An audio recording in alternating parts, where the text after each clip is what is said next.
Villa to let near small Tuscan town. Suit couple with 3 children, females preferred. Why females preferred? Sounds fishy to me. Can't you tell your wife you're too busy to take a holiday? I really am sorry. Oh, my prophetic soul. My son-in-law. Well, I just happened to bump into him in the street. It seems the informer wants him to write about Italy. I've made up my mind. He's not coming with us. Objective, be lost and gone forever. It's in the book. It's a mystery, Molly Pargeter. You love mysteries, don't you? La signora Kettering? Sì, sono, signore Kettering. Da Claudio. Pleased to meet you, Mrs. Pargeter. Let me know if you have any problems with the Kettering's pool. Why, should I expect problems? With pools, Mrs. Pargeter, one never knows what to expect. Soft you now, the fair Nancy Ledbetter. Do I know you? We used to roger all over Europe. Love. You know so much about it. This time, with me, it's the real thing. Quite honestly, love has rather thrown me. Coming into someone else's life is rather like taking over their house. It may land you in complications you never bargained for.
Fino al fondo della piscina? Sì, va bene.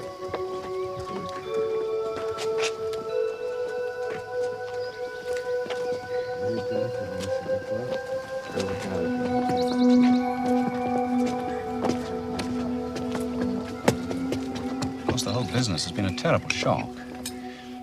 I didn't actually know Fosdyke, but my wife met him. He was not perhaps a good man, but he recently converted to our faith. And I was able to give him instruction. Did he do that? I bet you didn't manage to convert him to communism. Signor Fixer believed in free market economy. What a ghastly accident. Nothing is truly accidental. What do you mean? Simply, that God has his purposes, Signora Pargeter. I'm afraid Signor Fosdyke had a little too much of our crochetto wine when he fell so tragically. Ubriaco, alas. Ubriaco was a newt. That's what I told the local constabulary. They agreed, of course. He must have been staggering out there by the pool, and it was just his luck that it hadn't any water in it. Had it? Had it what? Water in it. When you went to dinner? I'm sure I remember water lapping. It must have happened this morning. The man was not prepared at all for death. Silly diving with no water. He didn't dive, he fell, so you must all be very careful. Now, would someone pass the melon?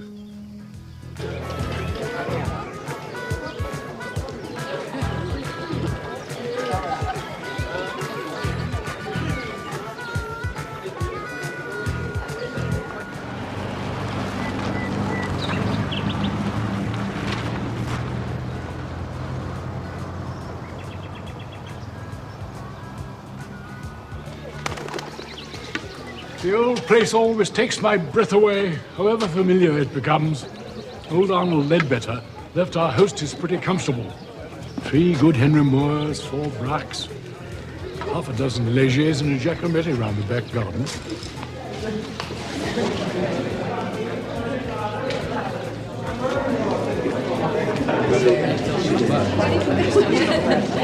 Which of you are my grandchildren? I can't be expected to remember.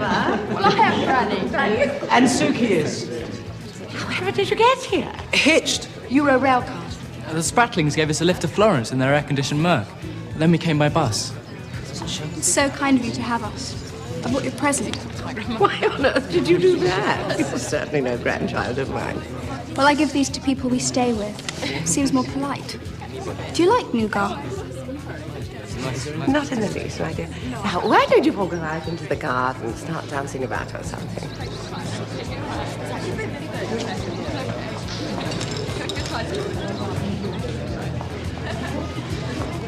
Signor Down, Signor e Signora Pargeter, Signorine Pargeter. Hello, I'm Nancy Ledbetter. Of course you are. Even if, like the late, great Tallulah Bankhead, you don't recognize me with my clothes on. I brought you the fruit of my loins, my small claim to posterity, my family. This is Molly. How do you do? I don't know you, do I? No, of course not. When we were together, we were far too busy to worry about families. Hugh is bound, my daughter, in chains of matrimony. How do you do? And the young people, Henry and Sam. Our young people are all outside in the garden. Do go and find them. Need we, Dad? They've been dying to meet someone their own age. I've never been able to understand that. I don't go to parties to meet other boring old farts. Nancy and I rather hope to get together with the 20-year-olds, don't we, old thing? I need men to help with the barbecue. Now, that's what men like doing, isn't it? Go along, Nancy.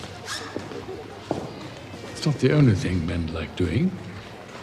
You don't want to go, do you? I mean, there's nothing more boring than watching men cook meat. Now, why don't you go into the drawing room over there? You might find someone to talk to.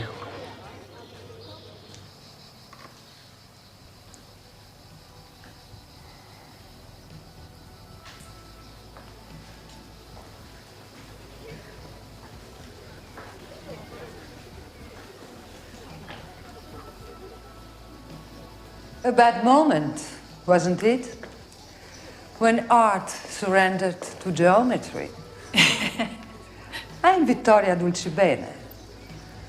We live, you might say, in the next castle. You're in La Felicità, of course. Yes, I'm Molly Pargeter. And I've seen you out with the dog from La Felicità. Such a beautiful animal. He doesn't seem to live in our house anymore. Oh, you English find all dogs beautiful. For me, this Manrico is the most hideous brute. Our walks together are painfully boring. Anyway, he was dumped on me by your friend when he vanished. My friend? Your landlord. He promised he'll be back in a day or two, but he didn't keep his word. I assume you know Mr. Kettering. Oh, please. We've never met. Really? We corresponded, of course. I can't imagine what he's like.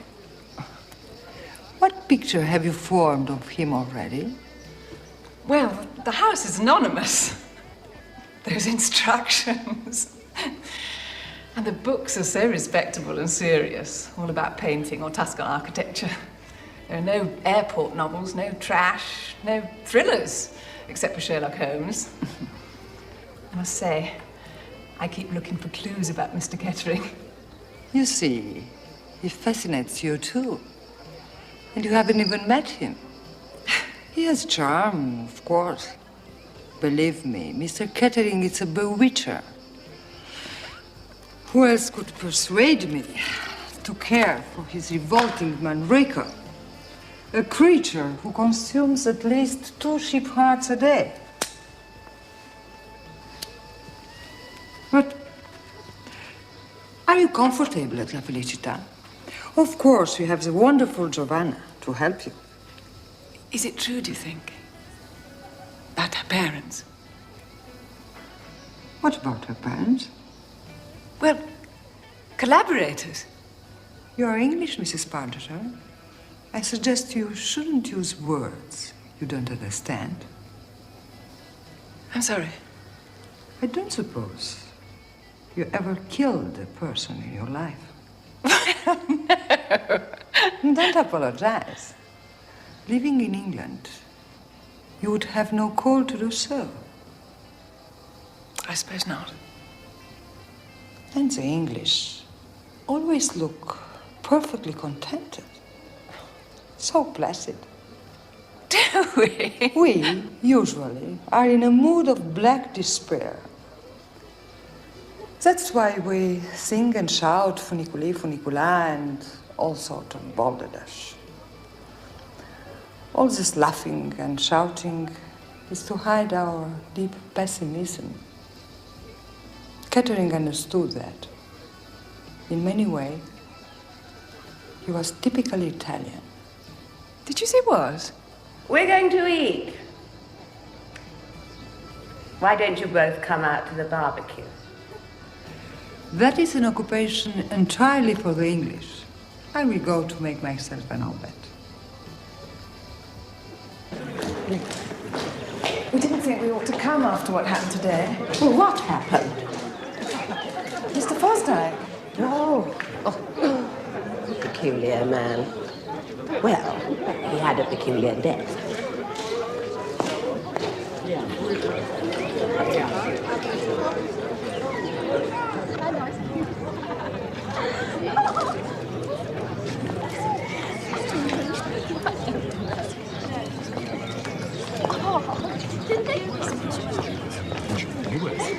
Even wonderful.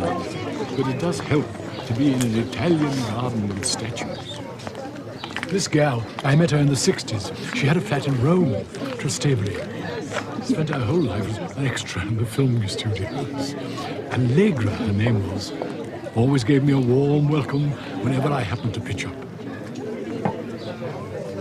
Yes, we visited Italy a few times in the One 70s. evening, she promised... I was in landscape gardening, patios and pools in Haywards Heath. But my tummy started to play me up, so I said to myself, Ken, get out of the rat race. We bought a place out here in 81. Ken misses the rat race, if you want to know the truth. I'd be a fool to miss it. In the winter months, he misses it. You know you do, Kenneth. Well, I do a little business with local pool owners. Not enough to play my ulcer up, of course. Your pool all right at La Felicita, is it? Of course it's all right. Sandra Kettering wouldn't allow it to be anything but all right. She's a genius for organisation, that woman. Sandra. So she's S. Kettering. What's his name? Buck.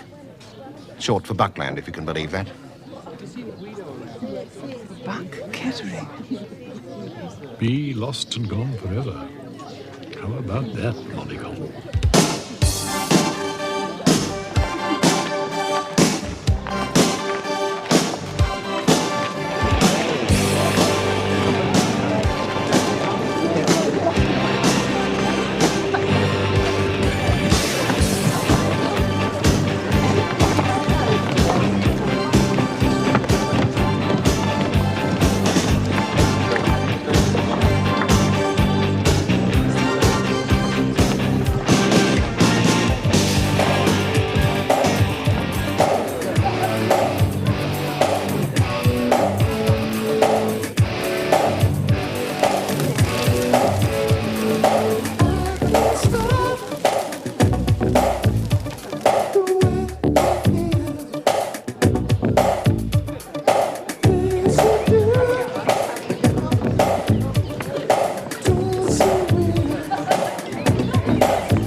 We haven't met. Nicholas Tapscott. My wife, Connie. I'm Hugh Pargeter. This is my wife, Molly. We've taken La Felicita. I'm ex-British consul in Florence. I suppose I went bush. Bush? Yes, the consular service is always on the lookout for chaps who go bush. Get to like the country they've been posted to far better than their own. Second consul I knew, perfectly decent chap, went bush in Riyadh. Beheaded his wife on the grounds of adultery. Ruined his career, of course. Not that she didn't deserve it. When I first got posted to Florence, it all got to me. Pictures, churches, driving down the Arno in the early morning. Well, they called me back to the UK, carpeted me. Now look here, Tapscott, they said. We hear you're going bush in Tuscany. Only one thing to do, we're going to transfer you to Toronto. Well, I said, bugger that for a lark. So I took our little town. We both decided to devote our lives to art. Given it all up to take a pot shot at painting. Jeepers, it's hard. I'm taking a pot shot at it, too.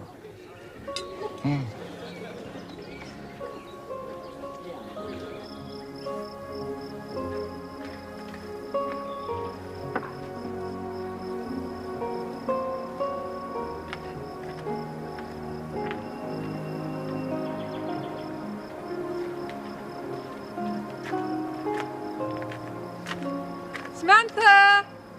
Henrietta! We're just going.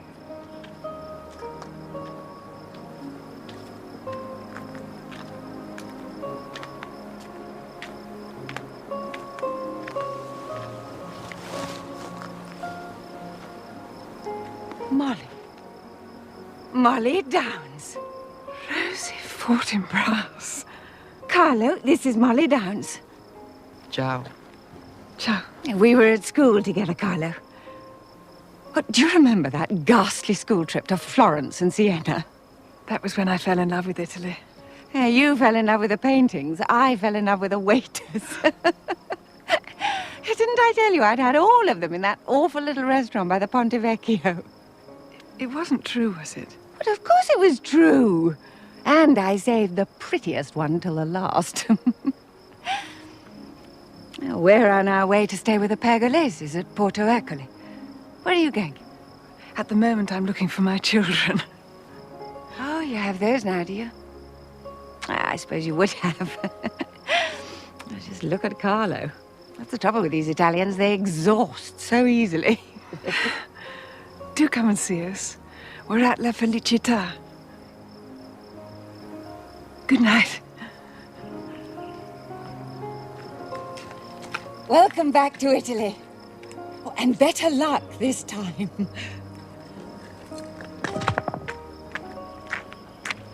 Samantha! Henrietta! We're off now!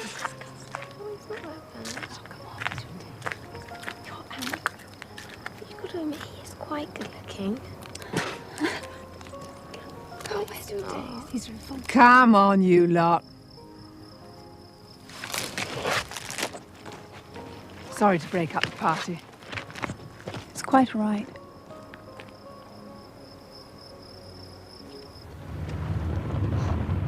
I'm so glad you've made a friend. She gave us nougat. It was disgusting. She was so snooty and superior because she said it was her house. Who was this girl? Chrissy Kettering, of course. What? I've seen her in London, the Muckrakers. Will you allow me to go there? She lives in London? I think so. With her mother and father?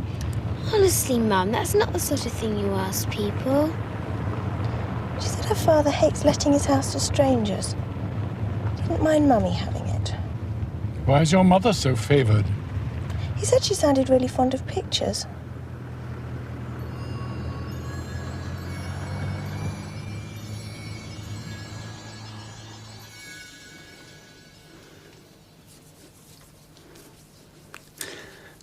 You do like it here, don't you? Suppose I'm not terribly good at holidays. Want everyone to enjoy it. It's so good for us. What is?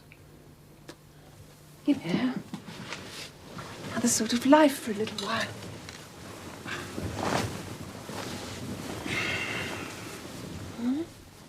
What other sort of life do you mean? I don't know. I'll have to find that out too. I expect you're tired. Not really. We've had a long day.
Checking up on that curious shopping list, Molly Coddle? Put it back at this page, by the flagellation. I know I put it back. You didn't take it for any ridiculous reason. Why on earth should I want to do that? Let me see if I can help you. I remember perfectly clearly what it said.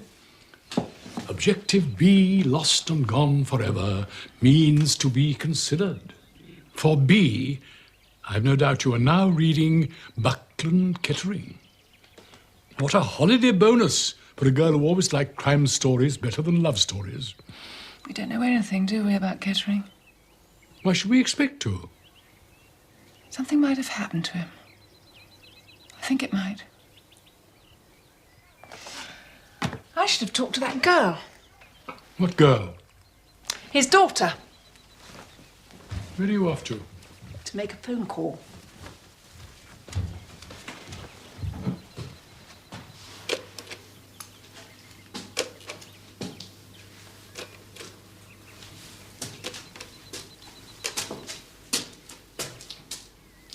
I don't think you should talk to too many people. I have not. Pronto? Signora Ledbetter, per favore?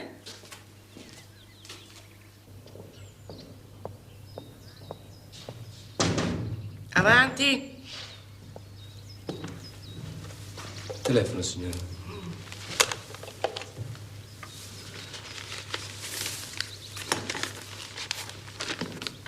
Who is it? Molly Pargeter. Molly who? Pargeter. But we came to your party. It was so kind of you to ask us. I can't remember who came to my party. My children would love to meet up with all the other young people. Apparently, Chrissy Kettering was there. Chrissy who? Chrissy? You know, Buck Kettering's daughter. No, he's away, travelling. Who? Buck. I hear he's let his house to some rather boring English people. That's us. Who are you? Molly. Molly Pargeter. And you say your children were here? Yes, 2 girls. Well, they've gone. Cleared off, vamoosed. Athens or Antibes somewhere, God knows. Your 2 girls will probably send you a postcard when they get there. Sorry I can't help. Goodbye.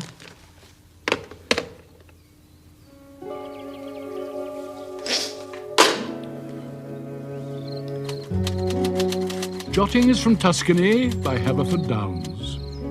In her unhappy history, Italy has been invaded by greedy Swiss, repressive Austrians, raping French, barbaric Germans, and the huge unpaid army of tourists and expatriates who live off the land and commit their own atrocities. Signore Gesù Cristo, che riposando per 3 giorni nel sepolcro ha illuminato con la speranza della resurrezione la sepoltura. In the context of such disasters, how are we to interpret the death of an obscure Englishman who acted as house agent, courier, purveyor of groceries in short supply, and it has been suggested, pimp, to the English army of occupation in Chiantiscia? Spirito Santo.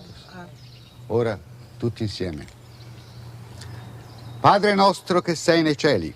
Padre nostro che sei nei cieli. Sia santificato il tuo nome. Sia santificato il tuo nome. Venga il tuo regno. Venga il tuo regno. Sia fatta la tua volontà. Sia fatta la tua volontà. Come in cielo e così in terra. I attended Fosdyke's funeral. The English masters he served so well, and by whom he was universally known as Signor Fix-It, were conspicuous by their absence. If he had been so popular, it's strange that his funeral was so poorly attended.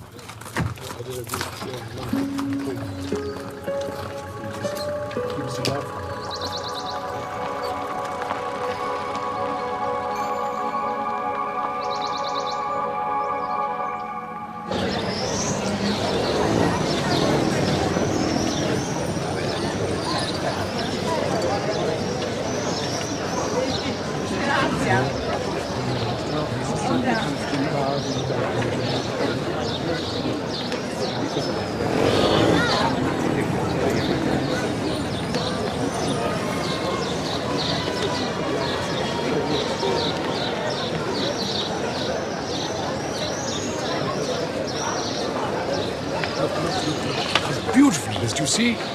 Marvelous looking, huge space. Isn't it wonderful? It really is marvelous. Look at that.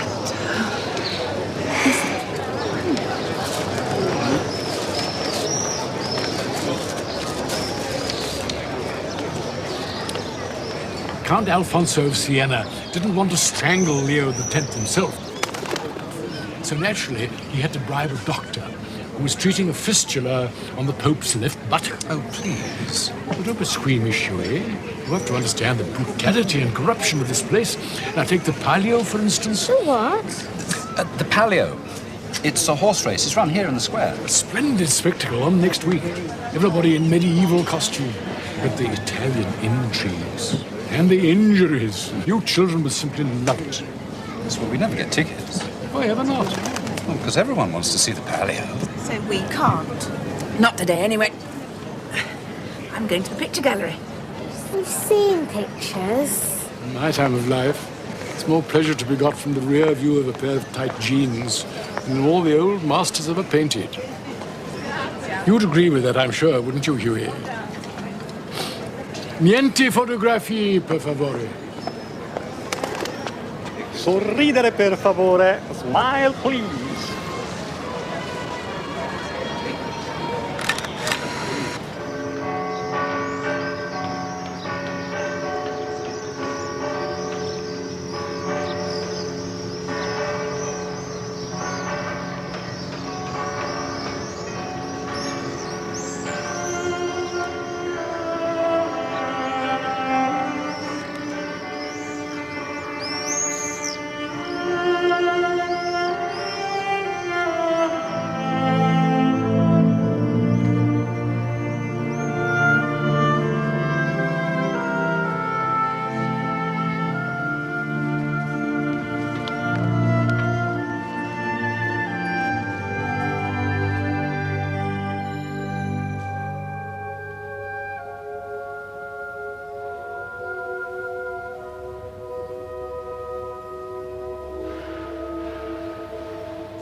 St. Augustine. Hello. Always reminds me of Signor Fix-It. All those little panels show traps in trouble, don't you see? Chap attacked by a dog, chap falling out of a window, horse dropped off a cliff, child sick. And St. Augustine comes flying to the rescue just like Superman. Or the late lamented Fosdyke. Of course, the only problem was Fosdyke couldn't save himself. Wonderful paintings. Yes.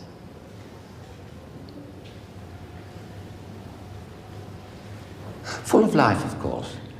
Neither Connie nor I could touch it. One thing we can't get into our paintings, life. Yes, I suppose it's hard.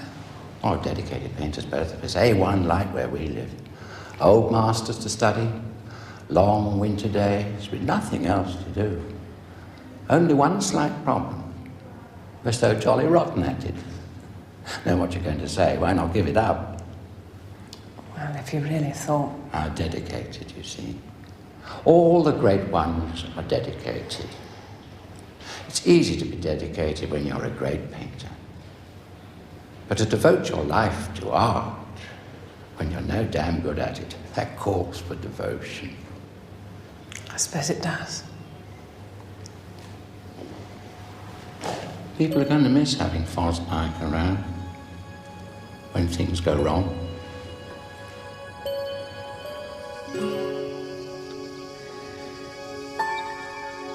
I wanted to swim. Well, you can paddle. I'm going to wash my hair.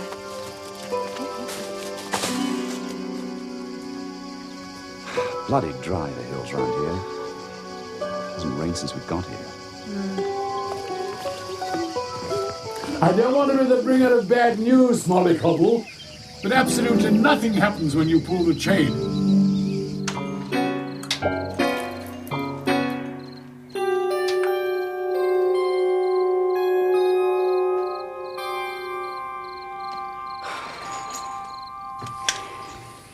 There's something wrong with this house. I've always felt it. Spaghetti cooked with mineral water. We all know how you thrive on adventure, Molly Cobble. If we have to bath in that stuff, I'd like to try the fizzy sort. Really, Sam, do try not to be so ridiculous. A man can live without water. Hughie, you'll join me in a bottle of duty-free gin entirely for shaving purposes? Giovanna will be here in the morning. I'm sure she'll do something about it. And Noah said to his wife as they sat down to dine, I don't care where the water goes, so long as it doesn't get into the wine. You see, children, your mother's right. It's not a serious catastrophe.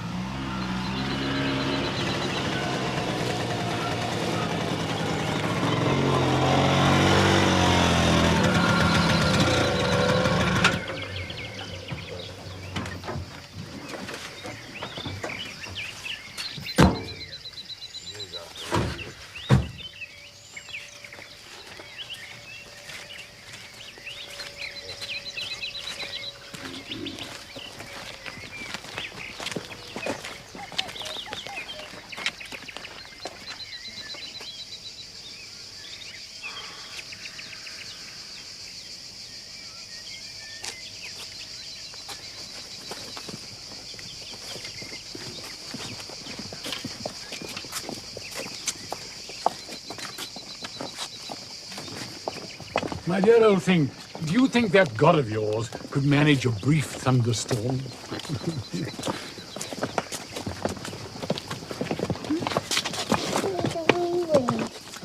All right.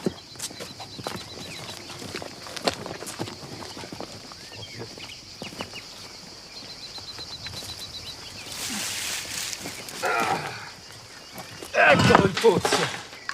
Oh, the stout party's found the well. Gianni, dammi il bastone.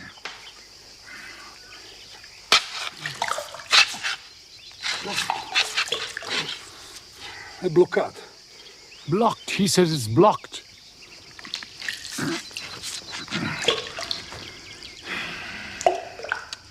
Qualcuno deve scendere. Someone has to go down there. Qualcuno magro. Has to be someone thin. La ragazza. No, quite definitely not. I don't mind. Be something to do. Might be fun. Something to tell the girls at school. Sì? I ever not see.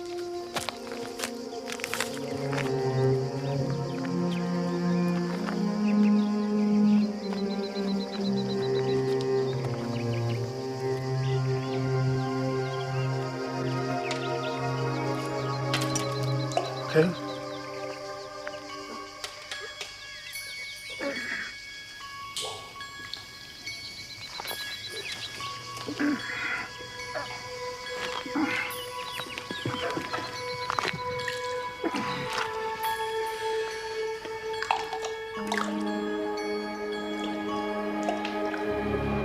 Aspetta, ti mandiamo un bastone in un momento.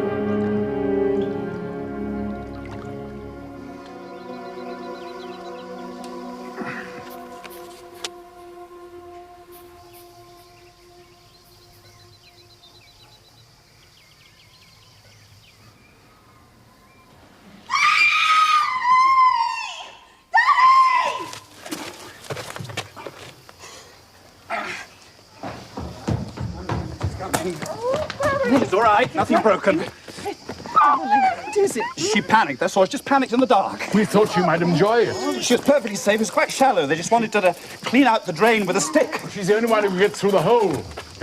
You'd have got stuck, Molly Pargeter. Wouldn't you, Henry? You'd have been stuck like Pooh Bear. Well, what did you see? Didn't see anything.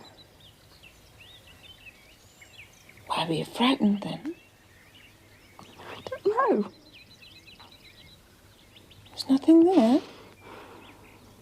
Sure? Nothing peculiar at all? Suppose I was stupid. But you're not stupid, darling, you know that.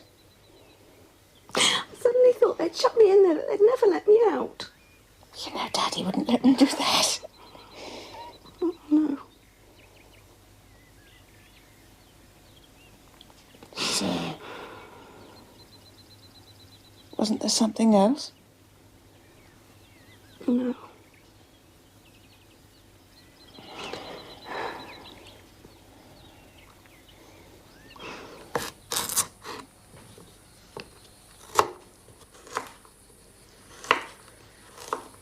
Left you on your own? Oh, hello. They've gone into Mondano for more bottled water. Oh, yes, I heard in the village you had a spot of bother. Looks like somebody forgot to pay the almighty lire. Isn't that up to Kettering? Well, finally, of course, but it might be as well to pay for the water now as a matter of urgency. Otherwise... Otherwise what? Oh, dear Mrs. Pargeter, don't ask me to explain the mysterious ways of the Idrico. The what?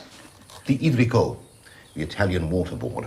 It's like the way they mix up their religion with their bloody communist party. I've no idea what their game is. Their game? Well, might it be, I'm only hazarding a guess, sending over a lorry load of the stuff? What on earth do you mean? Might they deliver the water on your sitting room carpet? Your guess is as good as mine. They can get up to all sorts of tricks. You're not serious. Oh, yes, they do like to be paid. Well, Mrs. Kettering never said anything. We've never seen a bill. No, of course not. It's like they're taxi drivers. How much? Whatever you like, signori. They trust you to panic and be wildly over-generous. The Idrico would behave like that. Especially the Idrico. Look, I'm calling into their office this afternoon. Some other pool business. Why don't you let me have a few travellers' checks and I'll pay them for you. Get you a proper receipt, of course. How much? Oh, I should think the whole business could be settled for 530 grand in lire. That's about 250 quid. Worth it, though, isn't it? If you don't want to clean your teeth next when you're back in England.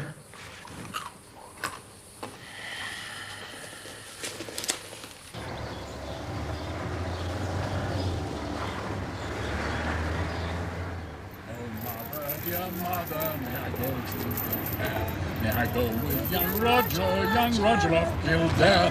He's poor and he's honest and loves it for my sake. Oh, mother dear, my mother, may I go to the way. Is this song suitable? Yes, my dear daughter, you may go to the fair. So she went with young Roger of Kildare. He stuffed her full of whiskey, he stuffed her full of cake. He stuffed her full of Roger, coming home from the way.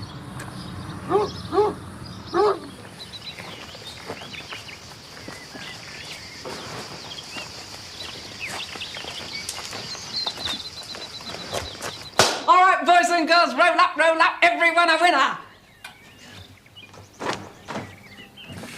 Ta-da!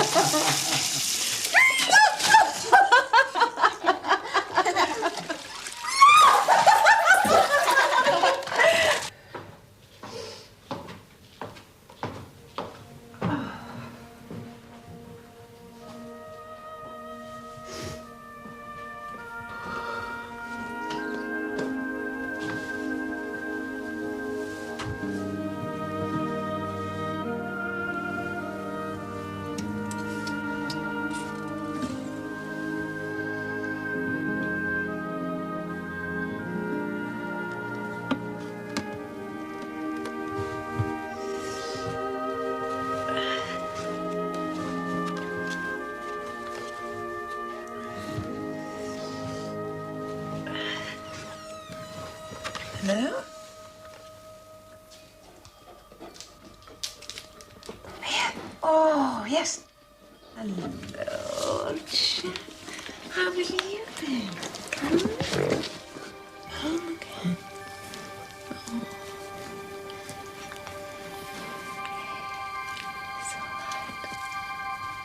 Oh.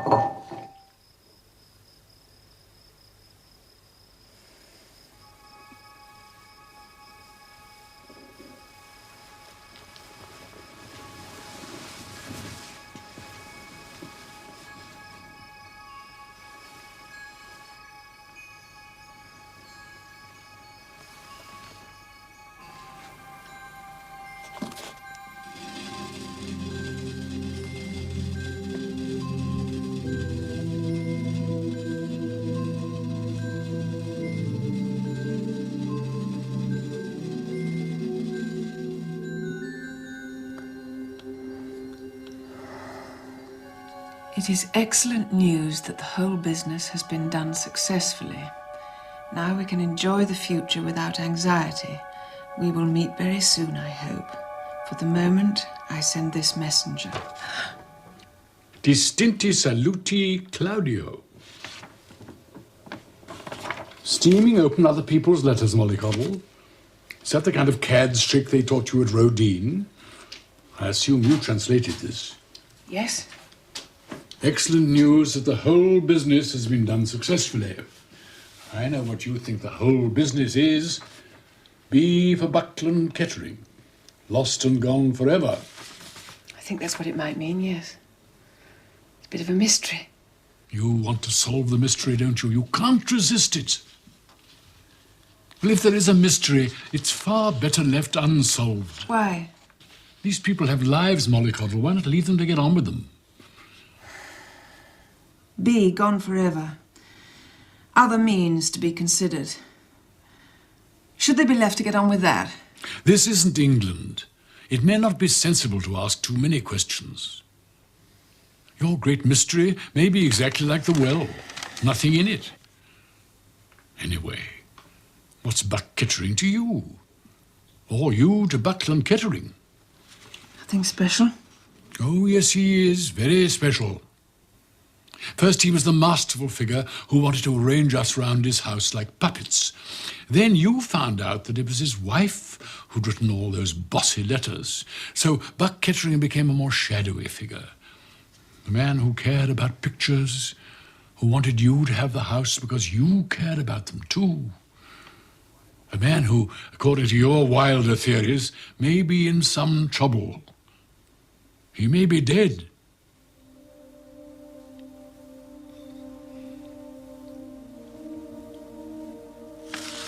There's a lot of figures in Leary in the back of this. And 3 letters. UIC. Have you any idea what UIC stands for?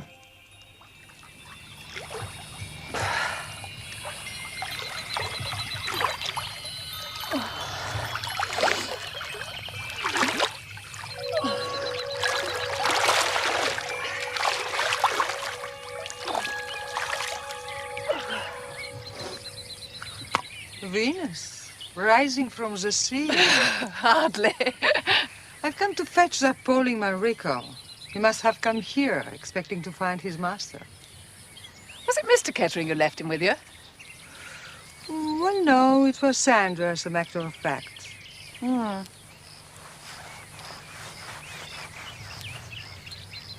Why do you ask? I don't know, Mr. Kettering going off without the dog and his wife bringing it round to you. Seems a bit off if Manrico's so devoted to him. I heard about the wretched trouble you had with your water. Our Idico workers are so stupid. Of course, they are all communists. Water is like gold round here.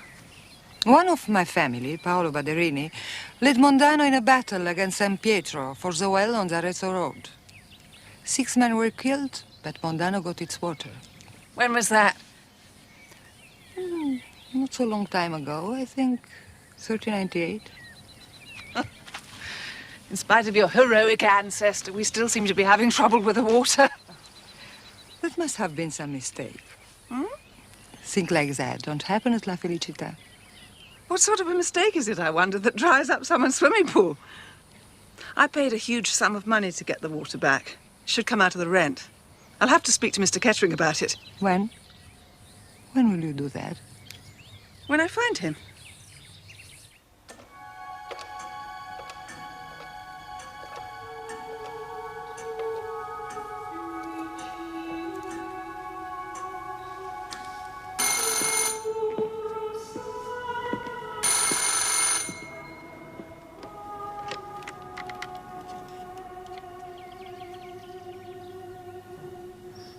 Dearest Marcia, wish you were here.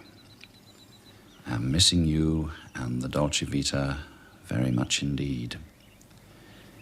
As you see from this PC, I have been taking the family around the local artworks. But I'll be delighted to be away from the joys of family life. Roll on September. Fondest, Hugh.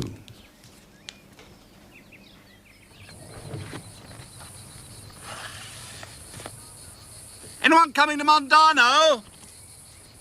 Just a minute.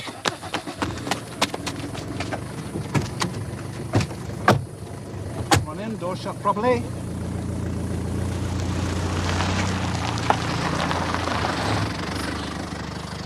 Darling! Can I come too? No need to bother, we can get the bread, can't we, girls? I'd like to see if there are any letters for La Felicita.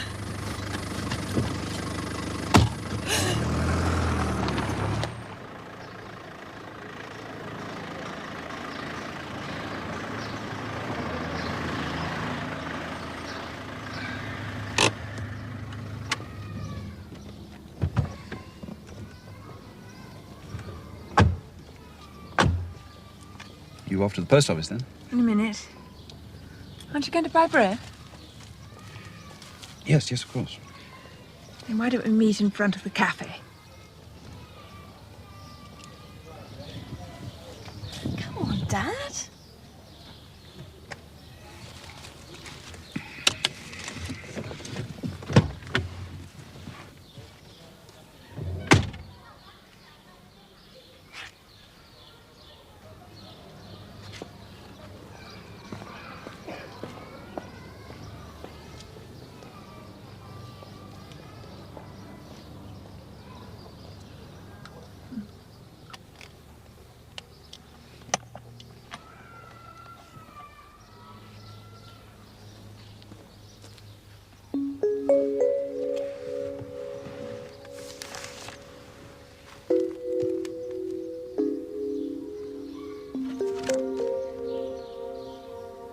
Dearest Marcia.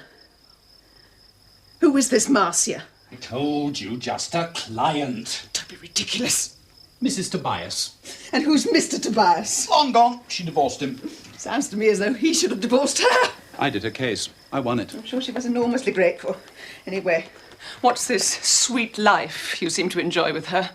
What sweet life? It's Dolce Vita! You've got that absolutely wrong. The Dolce Vita happens to be an Italian restaurant in London. Oh, yes, and what goes on there? Mrs. Tobias and I have lunch occasionally. How often is occasionally? I don't know exactly. What do you mean you don't know? Do you go through lunch with Mrs. Tobias in some sort of a trance? The person you're missing so dreadfully? Very much indeed. What? I didn't say dreadfully. I said very much indeed. Suppose I see her about once a month. And you take all your clients out to lunch for the rest of their lives when you win their cases? Of course not. Don't suppose you win so many cases. I do well enough to bring you all on holiday. You brought us on holiday! I paid the rent with my money! Does Mrs. Tobias buy you lunch? I paid for the car hire and the airfare. Including your father's ticket. Of course, two of a kind, you and my father. Old womanizers. You should have a lot to talk about. She's shouting at him. And that's something that's never happened before. Do you think there will be a divorce? Probably. So, what do you do after lunch? Nothing. What do you mean, nothing? Nothing. In particular. Oh, yes. And where do you do nothing in particular? In a sleazy hotel bedroom? Or does someone from the office lend you his key? Men do that, don't they? Here's the key of the flat, old boy, and don't forget to replace the bottle in the fridge. Or I suppose you can go back to her place now she's divorced.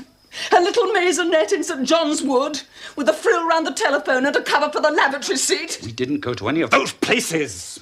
Or did you come back to our house when I was out and Mrs. O'Keefe had taken Jackie to the nursery? Of course not. Why not? You're her fondest, aren't you? Roll on September so that you can have a chance of doing it again.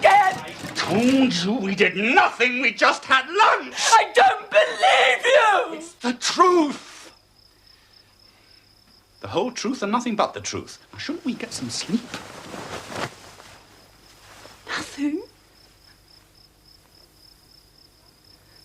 Just had lunch. Absolutely nothing else.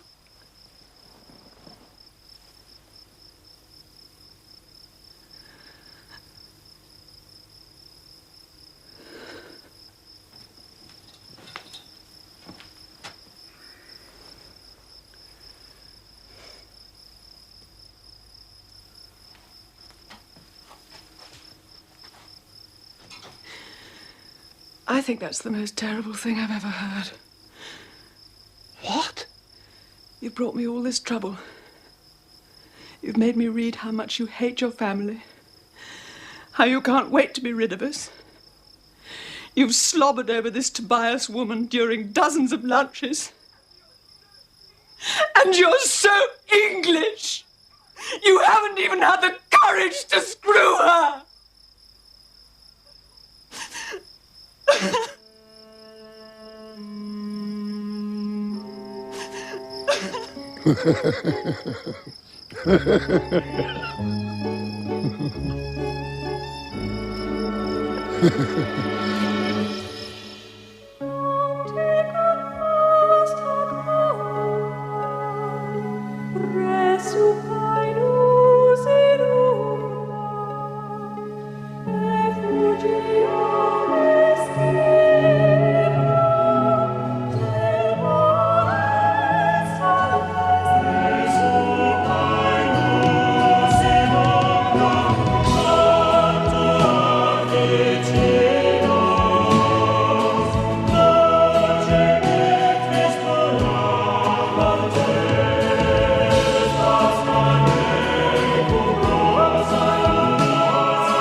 You do like it here, don't you? I suppose I'm not terribly good at holidays. Want everyone to enjoy it. It's so good for us. Of course, the whole business has been a terrible shock.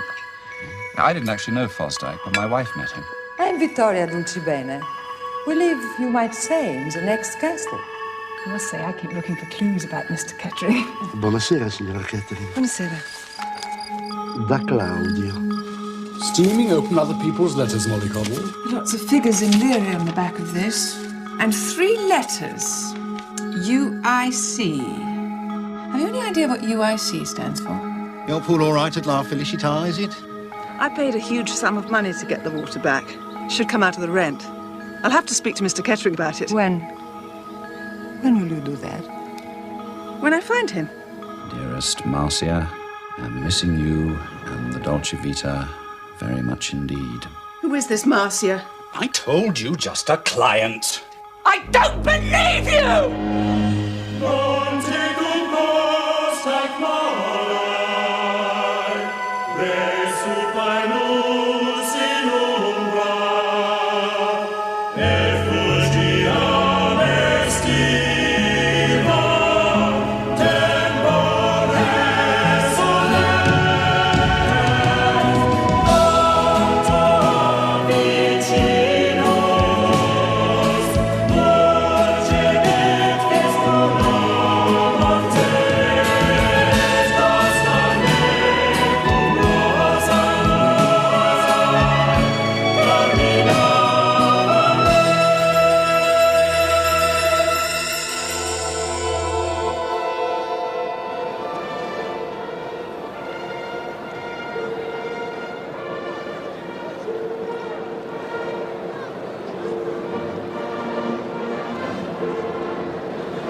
Palio myself had other fish to fry in my salad days in Siena.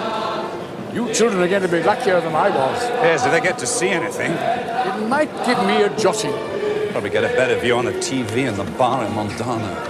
Flags of all the parishes competing. The dragon, the hedgehog, the panther, the giraffe. You're still angry. Angry at all? I do feel terribly guilty. Nothing to feel guilty about. It's the worst part of it. All that deception just so that you could have lunch. What do you want me to do? Perhaps feel something for a change. Shall we, old fellow? Anything you'd like me to post for you?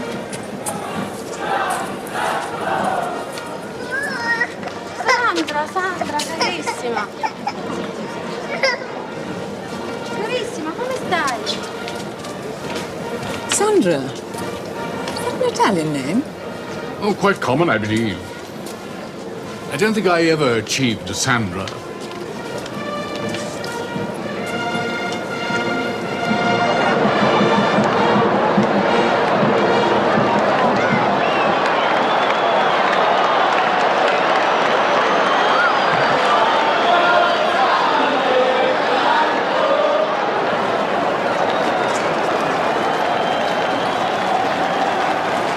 You see, it's hopeless. I'm not here with the family, Molly. Who are you? Jessie! Rosie Fortinbras, by all that's wonderful. I used to have the pleasure and privilege of taking you out when you were at school with the mollycoddle. I must say you don't look a day older. Going to the races? We're watching from a window in Dr. Marichetti's apartment. It's the only way to see the Palio. I do so agree. The good doctor has invited us too. What?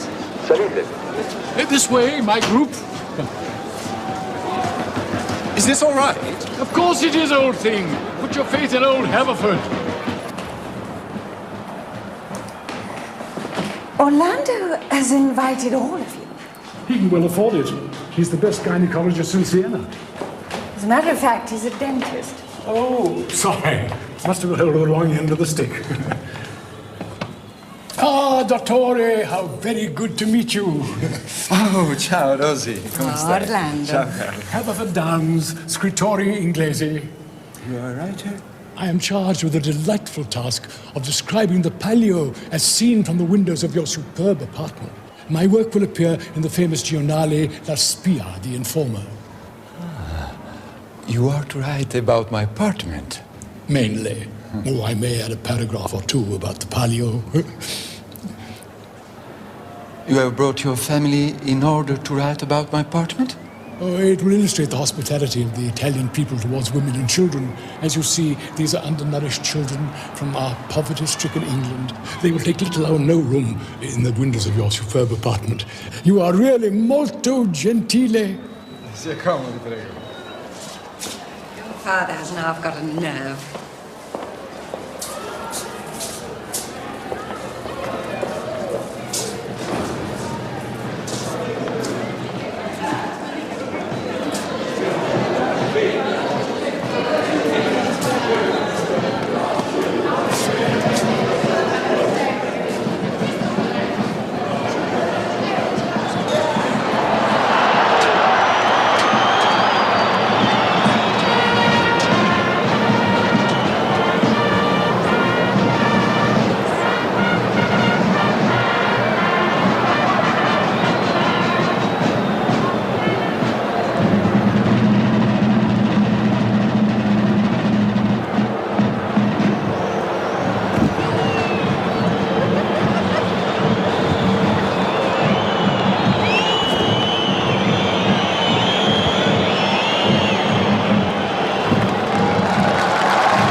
Everywhere, don't you, my dear?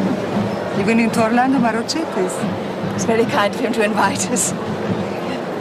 The apartment belonged to his wife's family, of course. I don't wish to sound snobbish, but those of us who move in society do not know dentists. But on the day of the palio, one such person become an old friend. Oh, Orlando! No!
Carlo, he's exhausted. I have been rather putting him through it. We've done the whole Piero della Francesca trail, from the frescoes in Arezzo to that extraordinary flagellation in Urbino. We're going to do that too. Mr. Kettering recommended it. Buck always wants his tenants to do what he does. He seems to think that's the way the house likes it. What do you mean? He wants them to have 3 girls, because he has 3 girls. He wants them to have dinner on the terrace, because that's what he does. By candlelight, to music, preferably Puccini. I thought he'd chosen us. Oh, because you were someone special. Sorry. He treats everyone who takes La Felicita like that. He's really very vain. Have you seen him lately? Well, not all that lately. We're good friends, of course. Are you?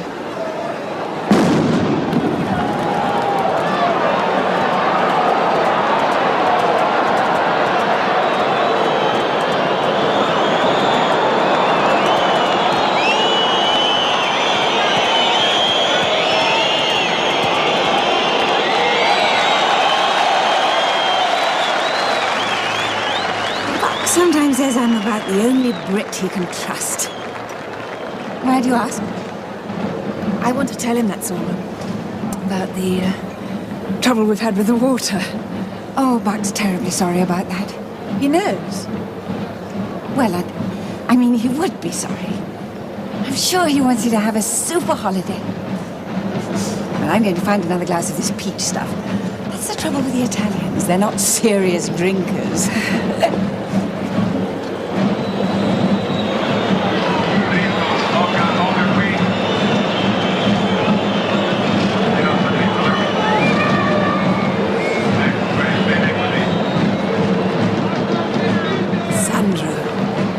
What about Sandra? It doesn't sound an Italian name. Well, the same it is, you know. Buck and I both have this thing about the natives. Because Sandra's very intelligent. You could never accuse my Carlo of being intelligent. Keeps his brains strictly between his legs. Don't you, my darling?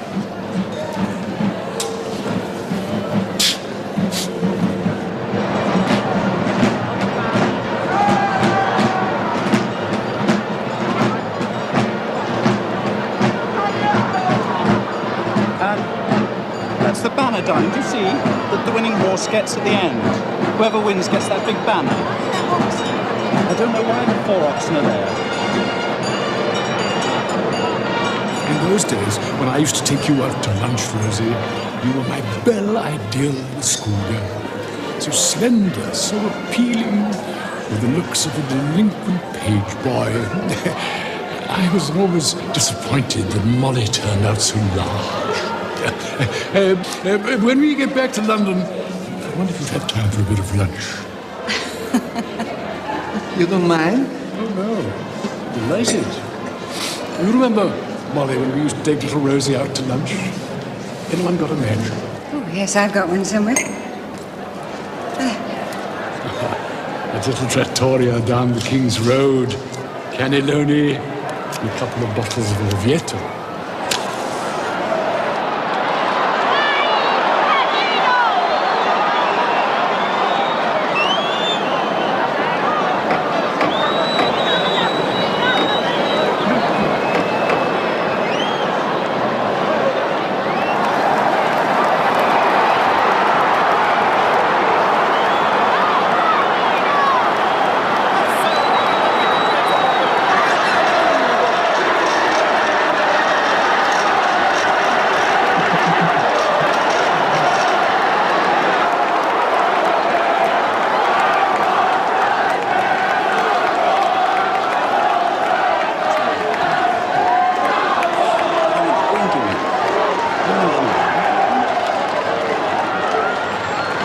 It's less important to win than to see your enemy come second.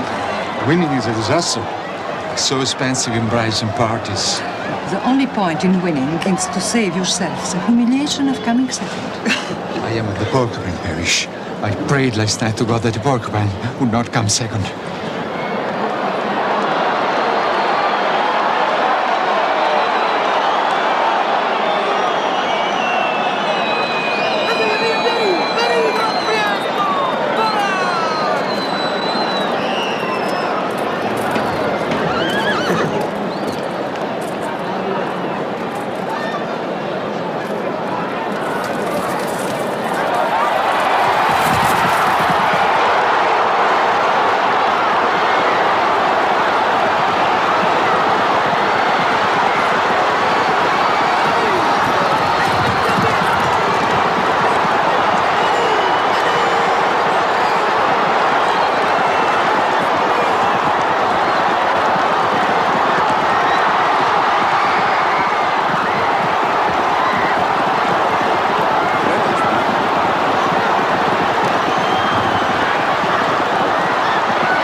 riderless horse.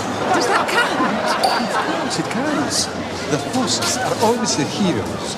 The men on their backs have very little to do with it. So the horse won for Wolf Parish and Cockahoo.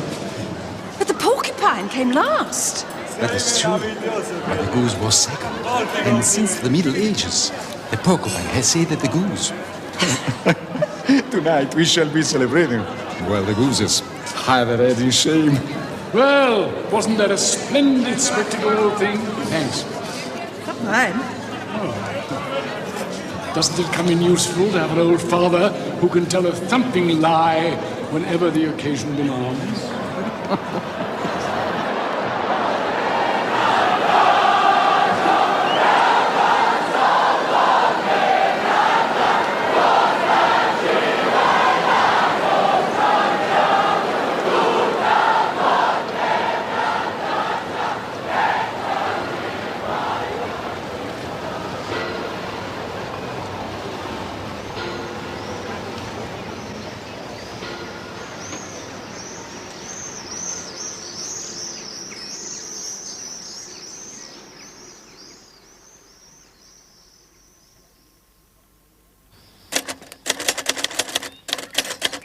Jottings from Tuscany by Haverford Downs.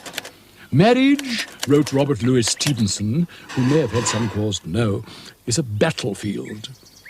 Although that is undoubtedly true, hostilities are carried out in a very different way in England and Italy. At home, we believe in the uneasy truce and the balance of terror. A preemptive strike may lead to the divorce court in a lonely old age without the comfort of a domestic quarrel. So the war remains cold with, at best, formal exchanges, and at worst, the severing of diplomatic relations. In Italy, they order things differently. In the 18th century, an old and crusty baron, Dolcibene, lived in Rome. At a ball, his beautiful young wife danced once too often with a young cavalry officer. The baron dragged his young wife from the ballroom, and for the rest of her life, she was a prisoner in the castle at the end of our road. The baron devoted his life to guarding his prisoner and blending black and white grapes to make the perfect Chianti. Things didn't end so happily for the cavalry officer. He was found floating face downwards in the Tiber a few weeks after the fatal ball. Holidays impose a particular strain on marriage.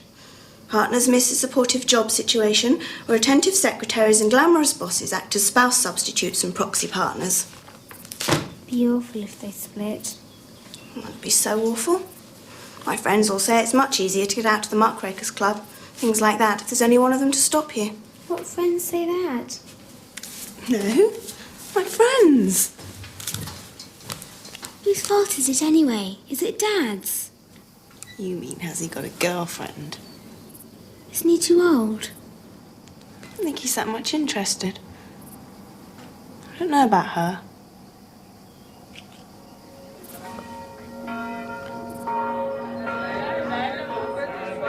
I asked my old friend Don Marco how many of his flock might at some time or another have been guilty of a crime of passion. The wise old cleric told me that Italian women might take it as a compliment that murder might be committed on their accounts, even if they often become their victims. The cream passionnel is, according to my religious advisor, the greatest compliment an Italian can pay to a married. At least it means the husband has found something to feel passionnel about.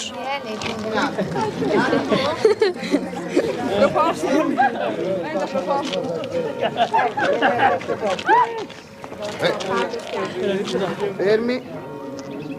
Bene. Perhaps English women have become so nervous and unhappy because their husbands no longer resort to assassination.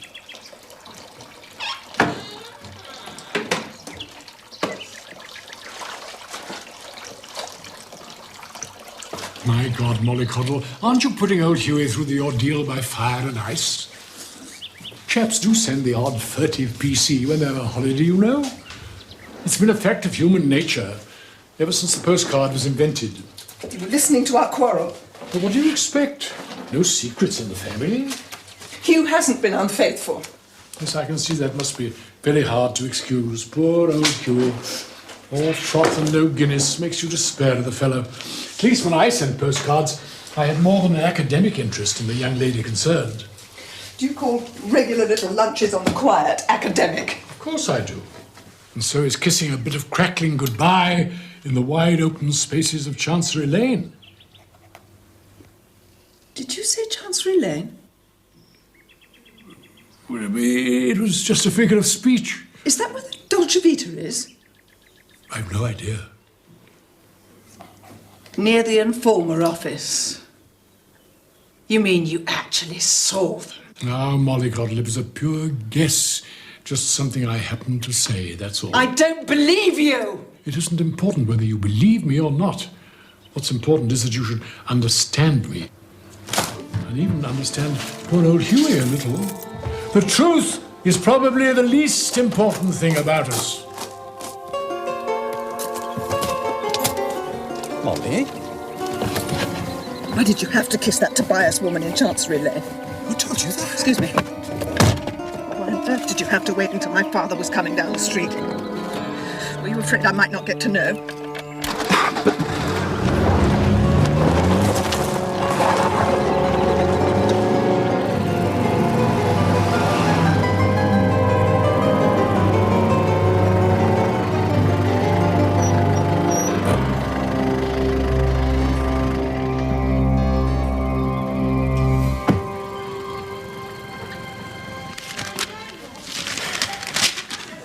Aqua. There's got to be aqua something. Go for the A's. Well, not necessarily. Why? It probably starts with T, for Toscana. Excuse me, I couldn't help overhearing. Having trouble with your water? It's a terrible problem in these hills. There's a Tuscan saying, watermelons are wonderful to eat and wash your face with. You're English? Yes. We took a villa here through Paradise Palaces in the Fulham Road. Well, now we found we've got everything but water. Timmy can't exist without his bath in the morning. And Hermione can't even wash her hair. Of course, we rang up Paradise Palaces, but they didn't want to know. So, if you could tell us what the Italian for waterboard is, I mean, so we could ring up. And create a bit of a stink. Italian for waterboard. It's called Idrico. Do you want me to take you there?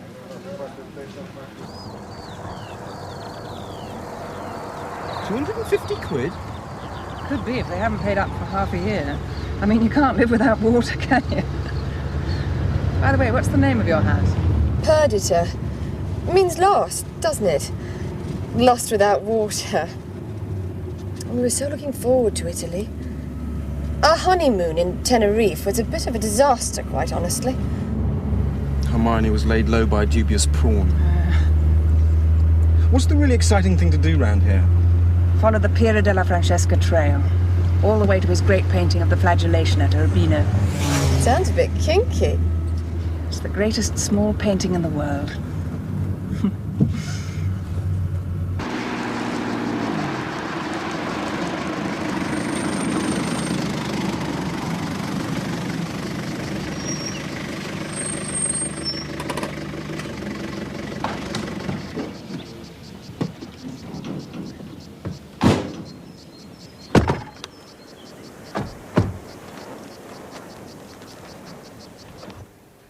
Per favore?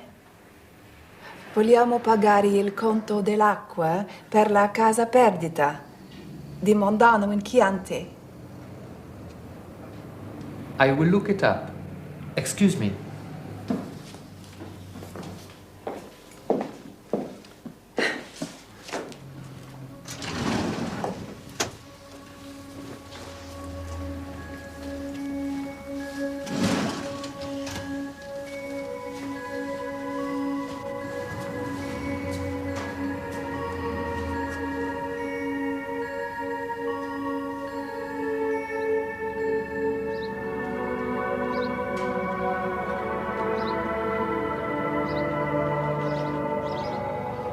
La signora Catering?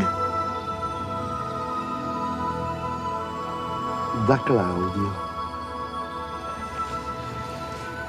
Do you know Croydon? Well, we've heard of it. I was there as a student. Now I'm working for the Idrico. Teachers of philosophy are not well paid in Italy. Say, we're awfully sorry.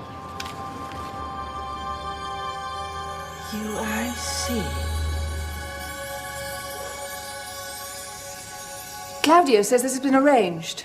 There's no more to pay. Claudio? Yes. Your water supply will be restored at once.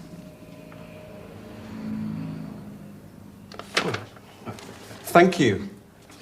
Thanks very much. Arrivederci. I hope very much I will see Croydon again before I die.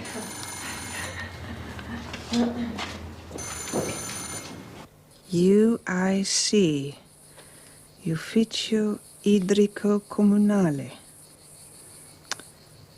It is excellent news that the whole business has been done successfully. Now we can enjoy the future without anxiety. We will meet very soon, I hope.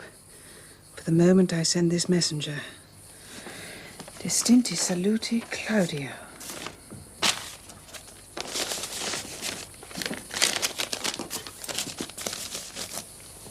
Packing, are you?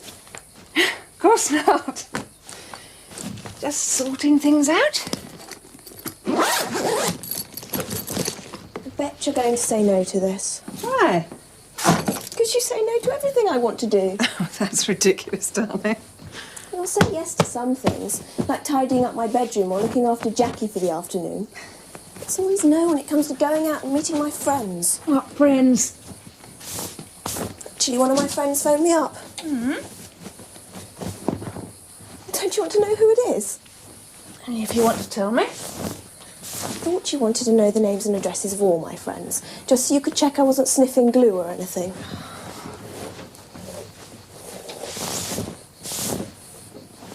As a matter of fact, it's Chrissy Kettering.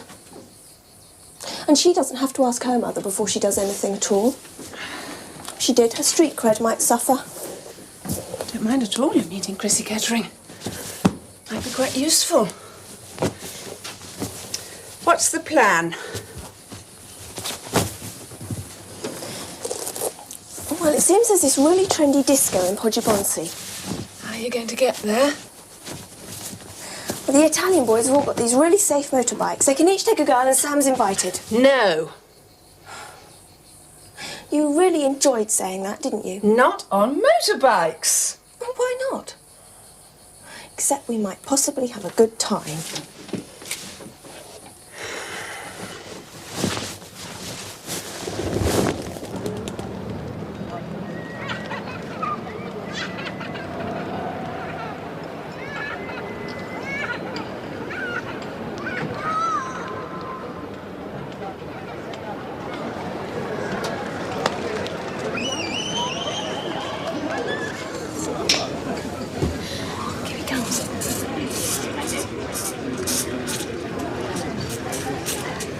Hola. Let me see. It. Come on, don't be mean. Shut up. Pass them to you.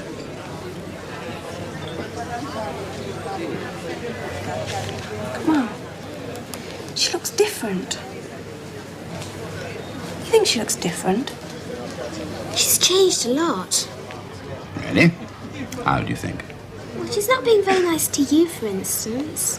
Gosh, don't mind, she might have someone else. Why ever should you think that? She goes off alone to Mondano. And do you know what I found her doing the other morning? Yes, tell him. Packing. Packing?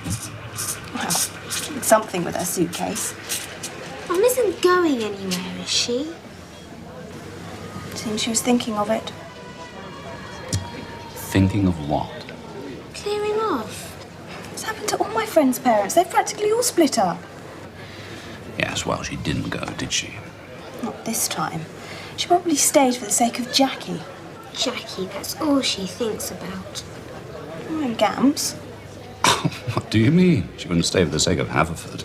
No, it's because he's longing for you two to divorce and she doesn't want to give him the satisfaction. Looking really old. Well, hello there. Long time no see. Do you mind if I join you?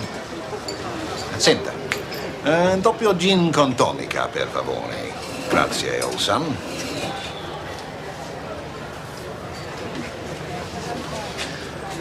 Everything going smoothly at La Felicità now? And no further trouble with the water, if that's what you mean. Well, be thankful now that's over. It's best forgotten. I suppose so. Sensible chap. I wish you'd tell your missus that. Tell her what? I think she's making a big mistake. Why? Poking her nose into things that don't concern her. What sort of things? Other people's business. You've only been here a couple of weeks, haven't you? Yes, that's all. Ah, grazie. Cheers.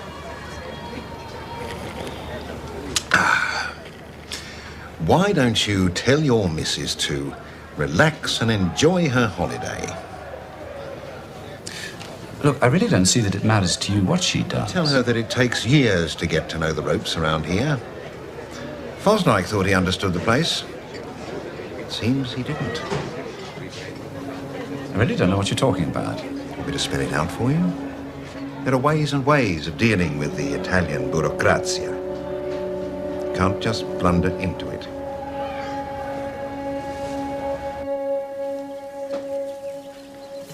Molly Connell, tell me honestly, how would you feel if I decided to marry again? Anyone in particular? It would have to be an old girlfriend. I might not be able to put much of a show these days, but at least we'd have our memories. And it would have to be somebody self-supporting, or better still, Haverford-supporting. Who on earth are you going to find to support you? What would you think of Nancy Ledbetter? But she didn't even remember you. Always one for a joke, old Nancy. Still, we were happy once, you know. I'm sorry not to see you happy. Is that my fault? Would you say? I'm perfectly all right. Or is there something in what old Don Marco said? Do English women want husbands who care enough to kill for them? Photographs. Quite good. Some of them. I got San Gimignano wine, Pan Forte, and Triumph, the Times. Oh. We had a good time. Did you? Yes, the girls, you know. They were actually talking to me about what they thought. And that fellow Corduroy came up to us. He said I should speak to you. Tell you not to put your nose into other people's business. Something about the water board. Well, it's a bit offensive, actually. Yes, I suppose he might have been. Dad, do you want to see my back dive or don't you? Yes, all right. Well, see you later then. I'll come with you. I feel a jutting coming on.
Giovanna?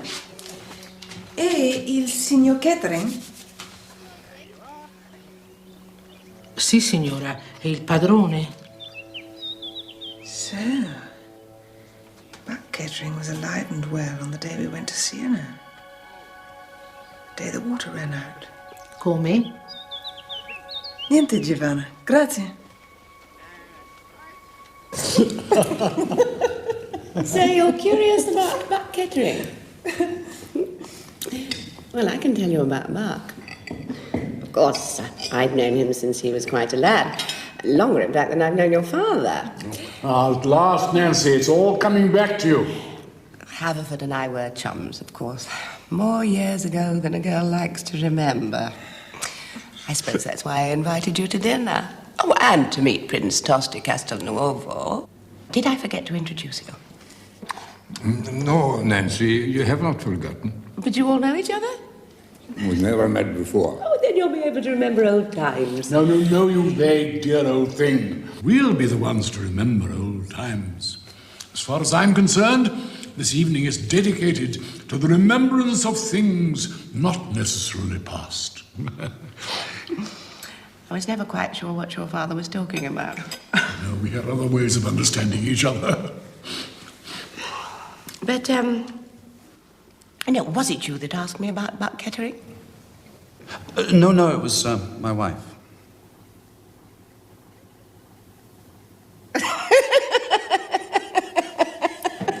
Well, of course, it would be. I just wanted to know what sort of man owned La Felicita. That's the house you're renting. Yes. No spiders in it, are there? I wouldn't pay the rent unless the accommodation is completely spider-free. Buck Kettering came to work for my husband when he was quite young. I don't know what he did exactly. He was tea boy, runner, general dog's body, but very willing. There was nothing Arnold couldn't ask him to do. He took a liking to him and promoted him in the property business. In Nancy's house, I didn't see a single spider. I give our hostess the credit for that. Arnold always gave the young boys an area, little kingdom, he called it. But Kettering's kingdom was around Buckland Crescent in Whitechapel. He used to collect the rents, manage the properties. Arnold said he managed them beautifully. Tremendously good fellow, your husband. I always thought he had a lot in common with the late Lord Nelson. Always ready to turn a blind eye. So that's how he got the name, Buckland, after his area. But when he came to us, he was Terence. Oh, I think of him as young Terry still. But isn't he obsessed with Italian painting? Do you think that's odd in an East End rent collector? Perhaps. Little. Well, Buck had better taste than I did, quite frankly. He got so good at it, Arnold used to send him abroad to buy things. He came back with some marvellous bargains. You were always the jewel in Arnold's collection. Happily for us, you were always on display. But how did Buck get La Felicita? Did I tell you about my disastrous stay with Peter Pergolesi? We used to have him out here to stay. I mean, part holiday, part to look after our business interests here. So you have a business here? My dear, Arnold had a business everywhere. But Buck used to go and look at paintings all over Tuscany, always on his own. He used to say they have to be enjoyed in secret. Well, he had a bit of money by then, thanks to Arnold. When he found La Felicita, it was a ruin. Cows and horses on the ground floor, chickens upstairs. So he did it up. And then he looked around for a wife. He found Sandra behind a counter in a chocolate shop in Siena. She turned out to be particularly good at business, all that sort of thing. I suppose you might say she was a bit common. Common? There's nothing wrong with that. I'm dead common. Uncommonly attractive, I'd say. Nonsense! I'm as common as dirt. Always have been. Now, Arnold's father was a little tailor in the Commercial Road. He was never in the least bit common. Buck was a lad from Buckland Crescent. He wasn't common either. I mean, look at the way he's done up La Felicita. There's nothing common about that, is there? No. It's beautiful. There is nothing beautiful about Peter Pergolese's house at Porto Rico. I woke there about 2 o'clock in the morning, and I couldn't get back to sleep. So I turned on the light to read, and what should I see but a huge spider hanging from the ceiling by means of a string produced from its own body. Disgusting. Who is this old boy exactly? Do you expect him to live through dinner? Now, don't be naughty. Quietly as possible. It's always a great help to us. Not to disturb the insect. Then I packed all my clothes and shut the case. The spider was still hanging there, and I tiptoed out of the room. It seemed as if its awful little eyes were upon me. I went out the stairs and let myself out of the front door. Then I walked to the closest hotel, and luckily there was a porter on duty and a vacant room. Early the next morning, I returned to my own home in Milan. I will not stay with Peter Pergolese again. I become nervous of spiders and of homosexuality. And at his house, one finds both, believe me.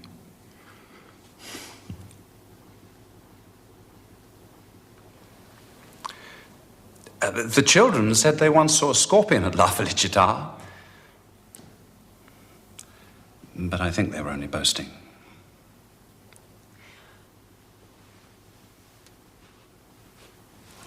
Well, my dear, have I satisfied your curiosity about your landlord? Except for one thing. What's that? Where is he? I think we'll have coffee in the sitting room. Oh, wouldn't that be cozy? All those years ago, when Arnold was buying this place and sent you out to have a look at it, and I was in Siena, allegedly writing my Oscar Wilde on the soul of socialism, but really so that we could meet. And did we? What? Meet? You don't remember? I remember coming here when there was no furniture and the mess old Badderini had left it in. I remember the cold and the stone floors. You obliged me just over there. Before you had a single carpet down. Oh, this place is too big for me now. Too big for one person? I rattle around it like a pea in a drum. But for 2 people? It didn't seem big when Arnold was here. Oh, I think Arnold would have approved. Yes. What of? All of us being together. He always liked you being with artists. Artists need you, Nancy. I wouldn't mind the taxes, the snakes that I would mind most of all. The snakes is what I would mind most of all, rather than the tax, you know. Hasn't the time come for us to begin again where we left off? Outside, yeah, but I never... Where was that? How sad and mad and bad it was. But oh, how it was sweet.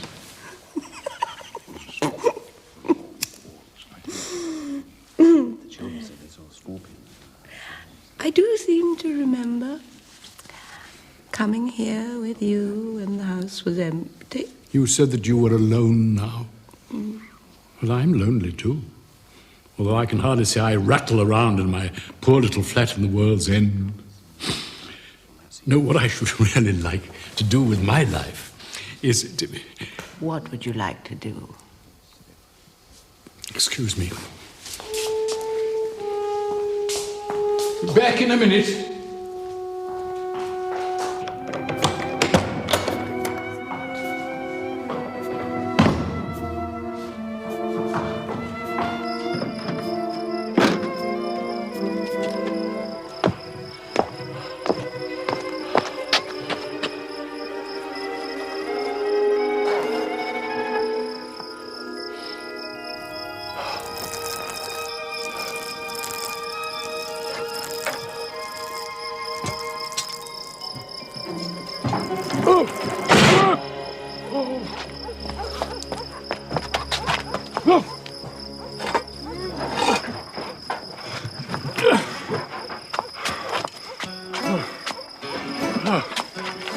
Oh.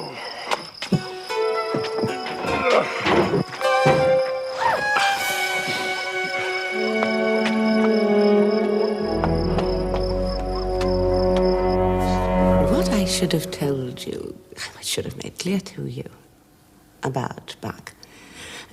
As I said, Arnold brought him up in the business. Then Buck carried on some things as Arnold would have wished. That was all. I think I understand. I don't think women should take too much interest in business. Arnold believed in the family. He thought the man should run the business. He'd turn in his grave at some of the things Sandra's been doing. Isn't Buck running the business anymore? Run the business? You wouldn't expect me to do that, would you, Nancy? It's the police.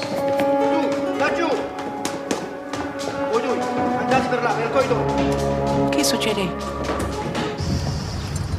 Anyone foolish enough to keep a spindly tin statue wired at the cop shop just at the place where a chap wants to pump ship is asking for a very nasty surprise. I don't think she was surprised by the police. I think she'd been expecting them for a long time. I've got a subject for one of your jottings.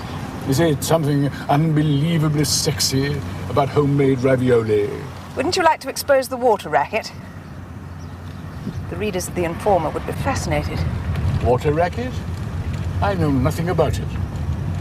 Water's like gold in these hills, everyone tells you that. Don't you think Arnold Ledbetter tried to cash in on it? Old Arnold, who always turned a blind eye. Not when he saw the chance of making money. All he needed were friends in the water board who could turn off the supply. And desperate householders were prepared to pay through the nose to get their water back. You forget that poor old Arnold's been called by the great property developer in the skies. And Nancy's taken over the business. Well, Nancy says that women shouldn't be concerned with business. So she left it all in the capable hands of Buckland Kettering. Your friend? I'm sure Sandra had a great deal to do with it. She's got no old-fashioned ideas about a woman's place being in the bedroom. She got the letter from Claudio and the list of profits from the water board. Sandra seems to have planned to get Buck out of the business. Be lost and gone forever. Well, yes. But Nancy... You saw her face when the police arrived. In it up to her neck. My God, what have I done? Spawned a member of MI5? Don't know who else is in on the racket. I suspect Ken Corduroy, advisor on pools and patios. Baronessa fits in somewhere, not quite sure where. I'll find out, of course. Senior Fixit must have known what was going on. Now, what are you trying to make me do to poor old Nancy? Expose her. I did that on our sitting room floor about 30 years ago. Can't you think about anything except sex? You're such a Puritan, Molly Cobble. Such a Puritan. You surely don't think that I can hope to end my days in the Villa Berberini if I denounce Nancy as a crook. She's exploiting all of us. I thought you called yourself a socialist. Well, of course I'm a socialist. Until we've got the red flag flying, we have to live with the rat race.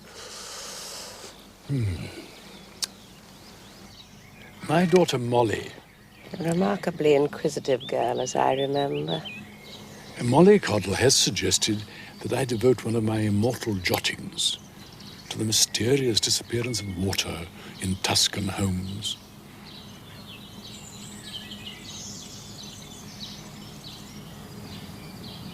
I remember, of course.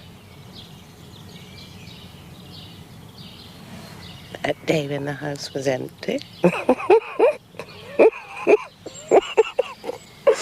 Perhaps I should have one of those tablets in the sitting room floor. Nancy Ledbetter fell here and didn't get up for some time. Of course, I wouldn't want to write on such a subject. It's very, very wise of you. If I were only to become, in some way, part of your family. I know practically nothing about business matters. If you thought we could get together again in a rather more formal manner, mum's the word about the water. I'm quite prepared to turn a blind eye to old Arnold's business affairs in view of his magnificent contribution to the arts. You know, I do look on you as family, Haverford. I always have. And your daughter, too. Charming girl. She She wouldn't want to hurt her family's feelings, would she? I think you and I are going to understand each other, old thing.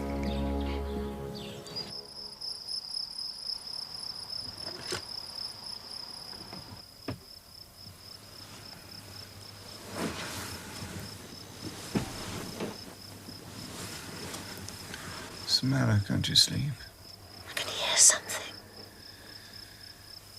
What sort of something? Somebody downstairs.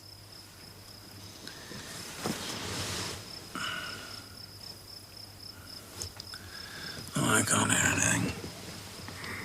Is somebody? You want me to go and look? No. Oh, well, that's all right then.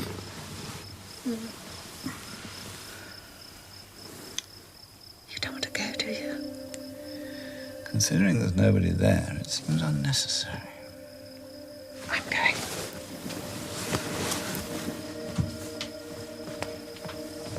You really want me to come?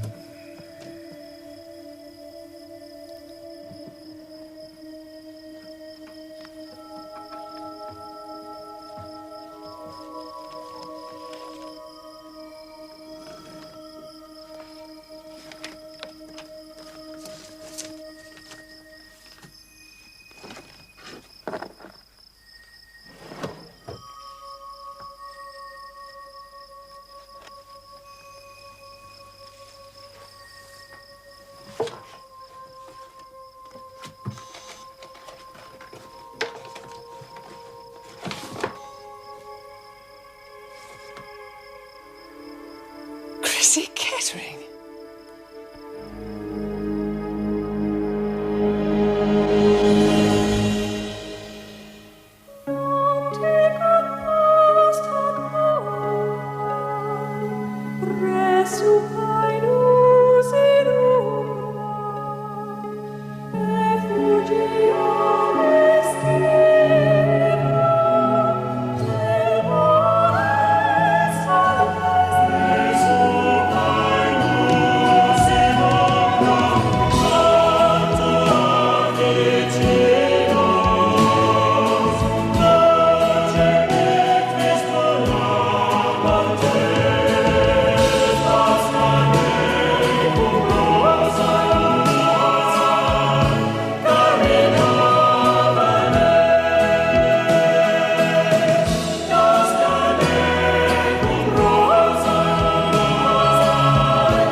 Yes, I've got one somewhere.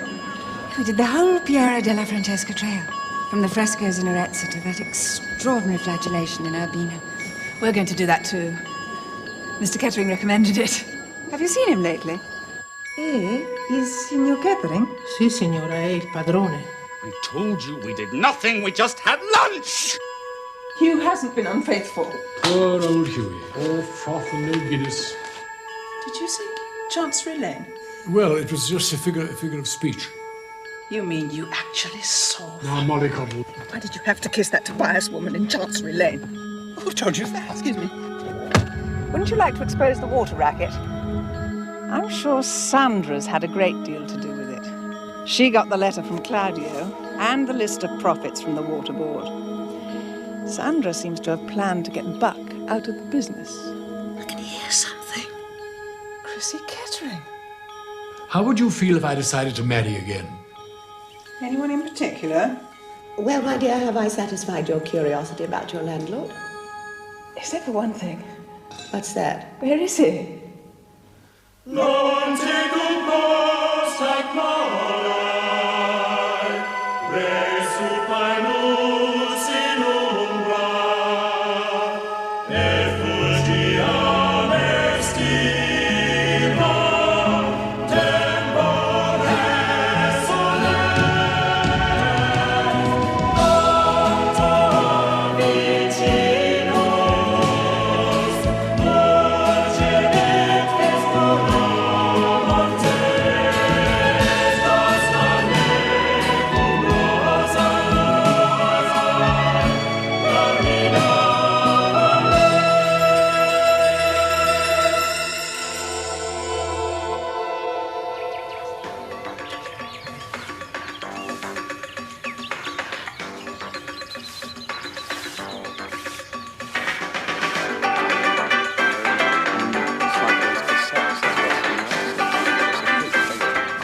What do you mean? He's quite good.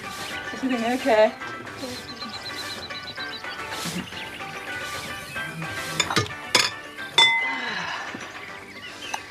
Must be very hard to keep away from your home. It's kind of you to have us. Henrietta said you wouldn't mind at all. Couldn't go on staying with Mrs. Ledbetter. She never remembered who they were. It's only till tomorrow morning. We're going to Dubrovnik by train. Ah. Henrietta was saying that she'd met you in London. Do your parents have a house there as well? Not now. My sister and I stay with our aunt in the school terms. She's with her now, actually. Mummy and Daddy like it better in Italy. And baby Violetta? Oh, she's with Mummy in Rome. I was wondering if I could telephone your mother. It's dreadful of me. I can never remember her new number. I must have written down somewhere. Oh, don't worry. Just an idea. I suppose I could ring your father instead. Well, that's a bit harder. He's gone off somewhere. Business, I suppose. He was going to take Chrissy on a trip. Oh, what fun. Where's he going to take you? To see a lot of paintings. But he couldn't fit it in somehow. What a shame. It doesn't matter. I've been travelling. Been to all sorts of places. She's allowed to travel without her parents. Oh, Chrissy's got a wonderful idea about what we can do this evening. Nothing to do with motorbikes. Of course not. Charades. Oh. Those pictures you're going to see with your father, I suppose they were the Piero della Francescas. However did you guess?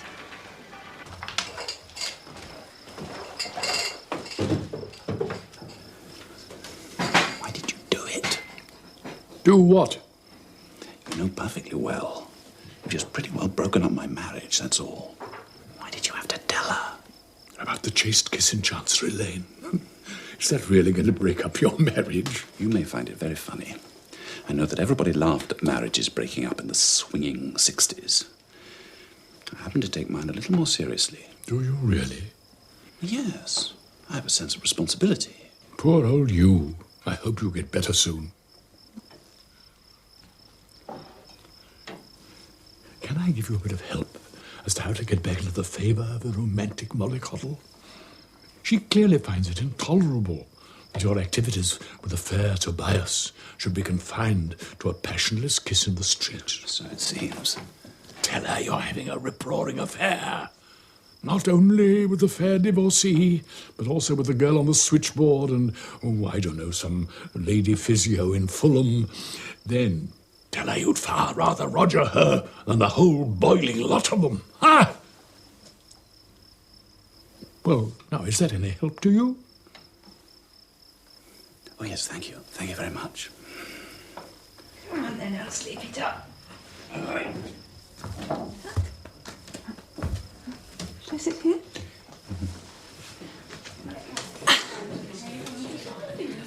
Shh. Right. We're going to do 3 scenes. We mention a syllable or 2 syllables in each scene, okay? And then you've got to guess the word. Is that clear? Clear as mud. Right then. Scene 1. Let's go for it!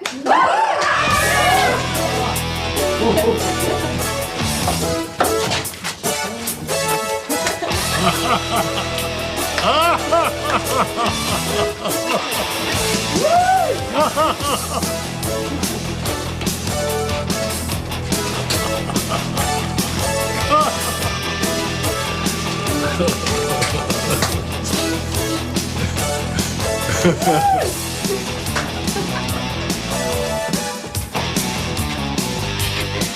this the Muckrakers Club? I'm afraid we don't do teas. I'm Molly Pargeter and I'm looking for my daughter. Knows what she may be up to. Something quite unsuitable, I'm sure. Drinking beer, I wouldn't be at all surprised. Scoring weed and bonking in the toilets. It's you, Mollycoddle. She's got you to a T. I say, steady on, Henrietta. Is that meant to be mum? If so, I really do take exception. Bonking in the toilets. That must be the first syllable. Bonk. Bonk? Belt up, everyone. Faye's arrived. Here comes the queen of the squeakies. I give you Far Out Faye.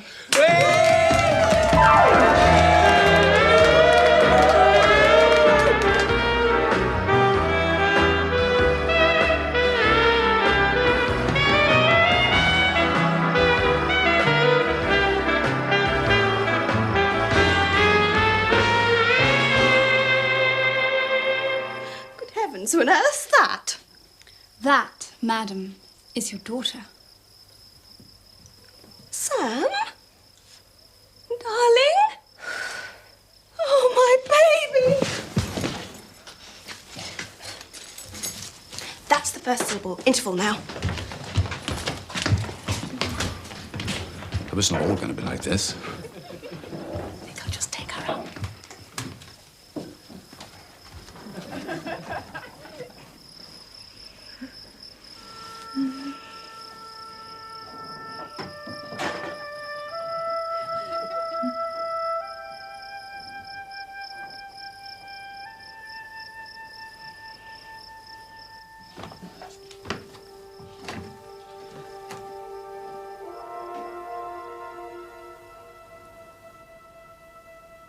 I'm Signor Fix-It.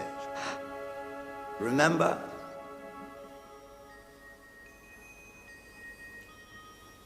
All the housewives know me. Chrissy? Signor Fix-It of Chiantershire. Old Bill Fosdyke.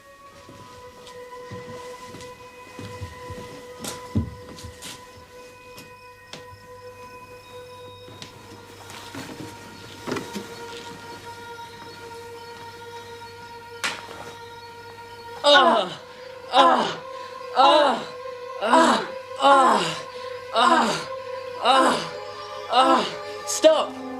I think I can hear something. What, me? No, burglars. I'll go and investigate.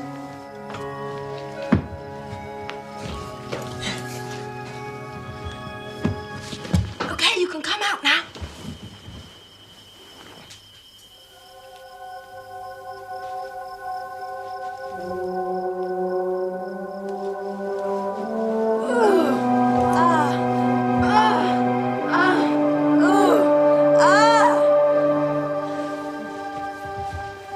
Last syllable. You should know the word by now.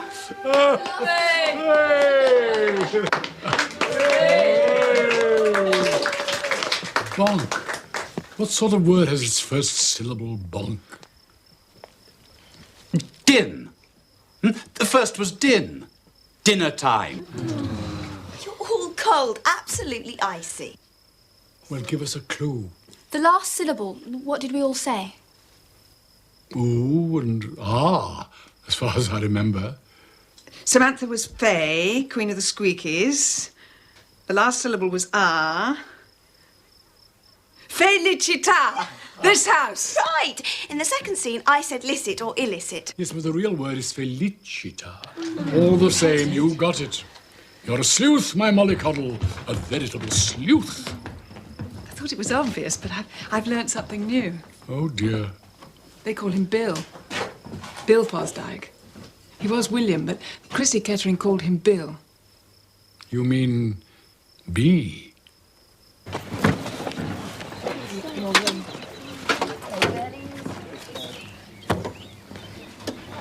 Goodbye, Mrs. Pargeter.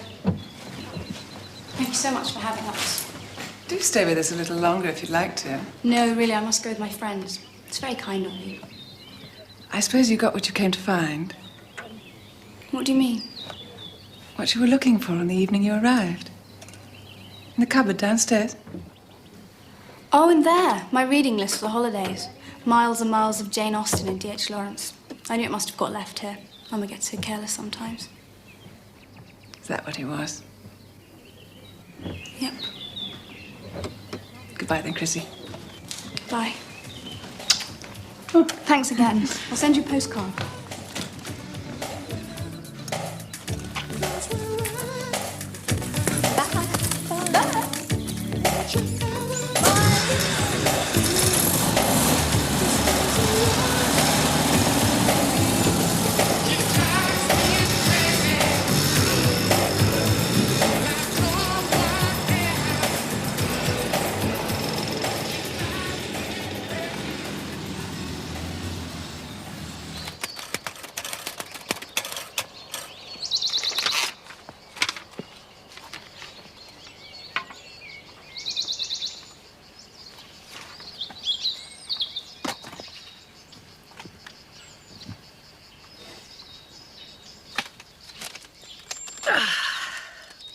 They've gone. The army of occupation. Off to lie by somebody else's pool and take the mickey out of somebody else's parents. They're leaving us behind, unless Henry and Sam have gone off as camp followers. Did you search their baggage? I have an idea Chrissy Kettering searched mine. Probably when they were looking for clothes for dressing up. Oh, really?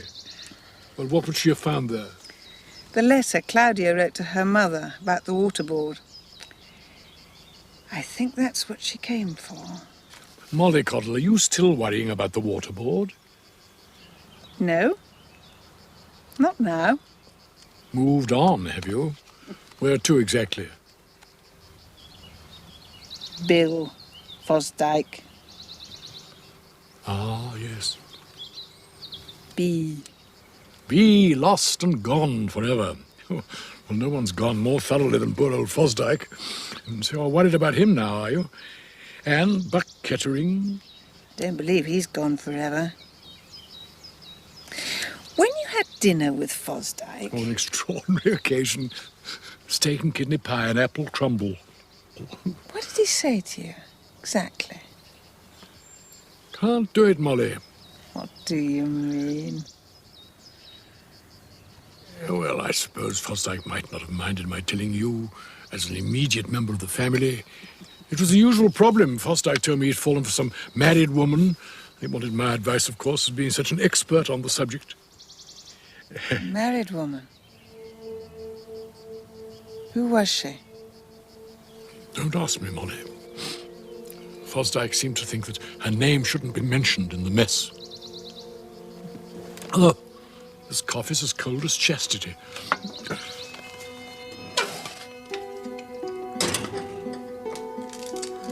got a match? Think so.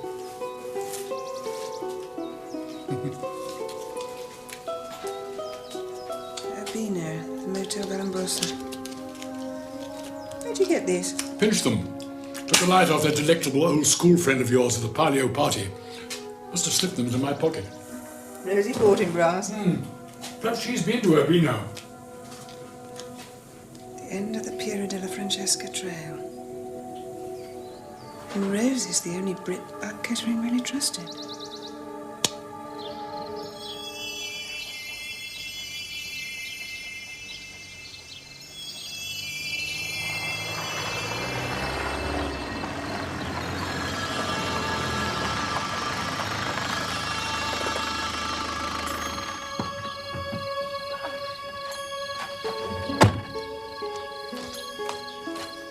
Hello, Manrico.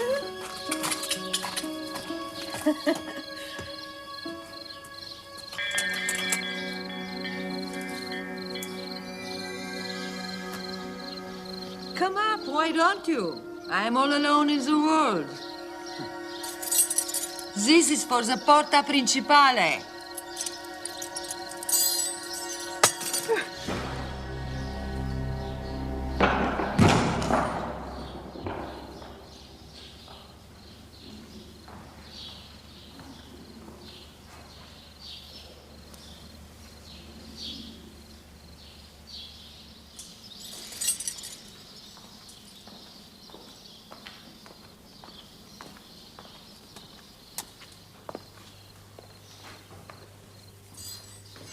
Please come up.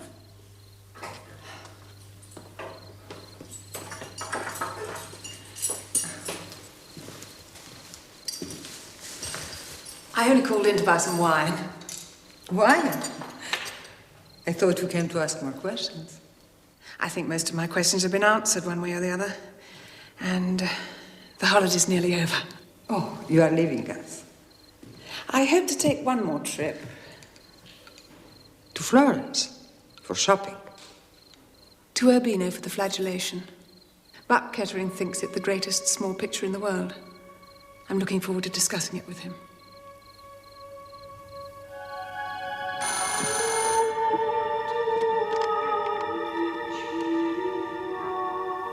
La signora Pargeter crede di sapere dove si trova Buck. Andrà a cercarlo a Urbino.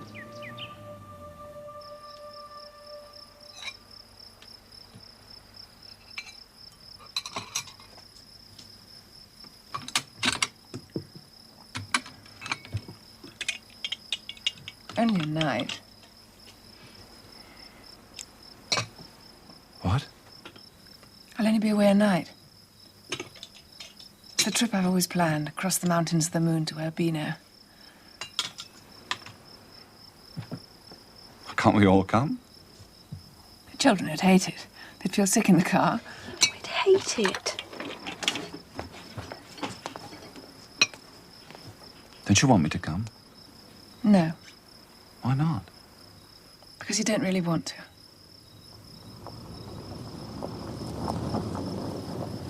Whoever's that?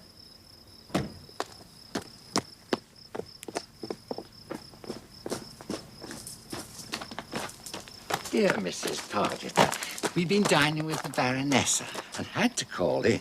She said you were dead set on a trip to Urbino. The Piero della Francesca Trail.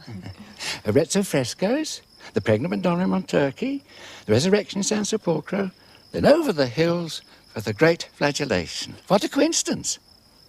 What is? Well, Connie and I are off on exactly the same trip. At least we can remind ourselves how the big boys did it. He knew a few things, did old Piero.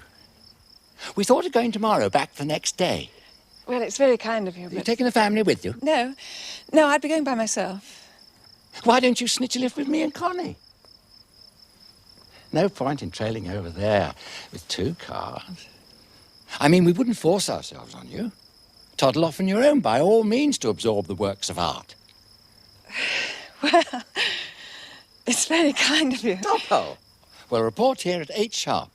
Then we can get the resurrection over before lunch.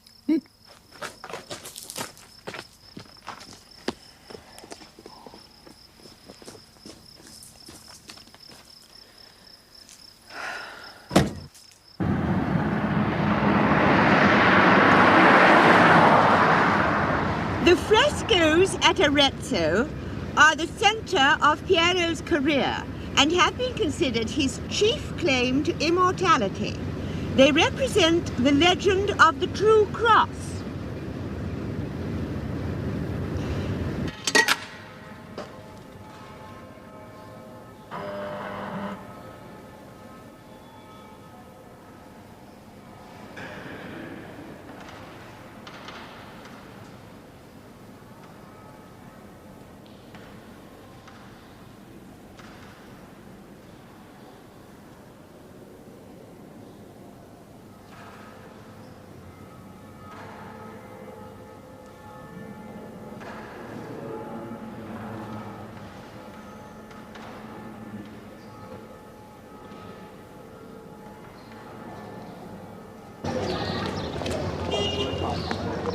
Not 10 o'clock yet. We've done, Arezzo. Nothing, girls. We're off to the pregnant Madonna.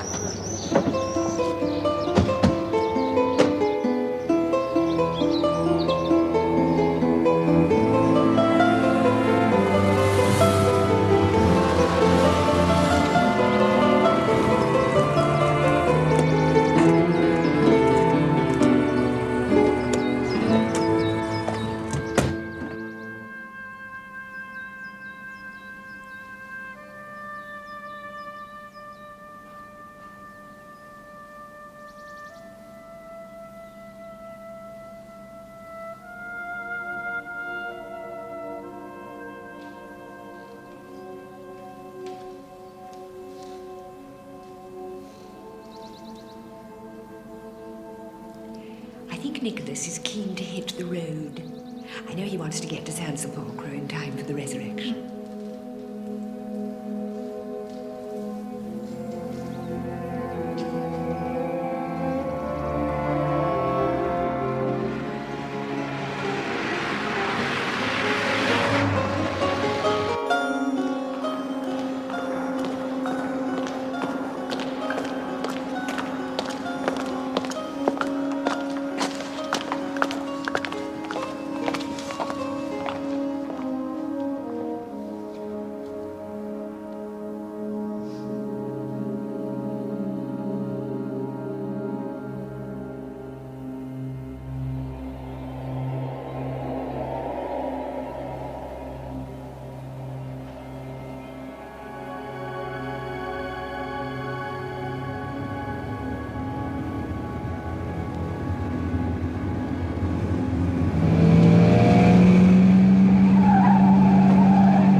to drive on tanks.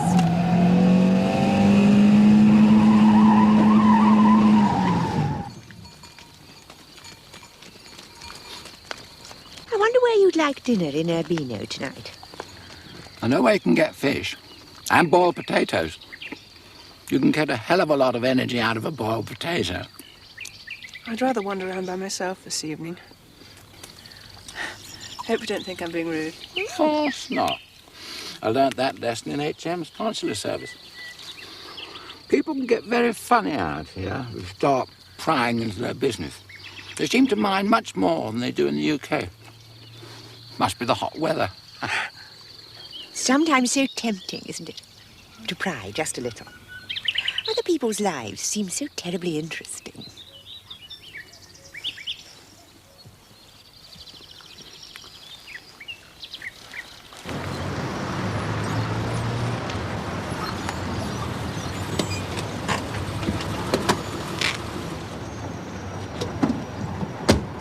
Bit of a climb, I'm afraid.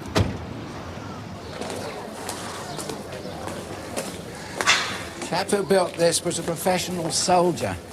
He fight for whatever side paid the most. Well, he got a damn good house out of it.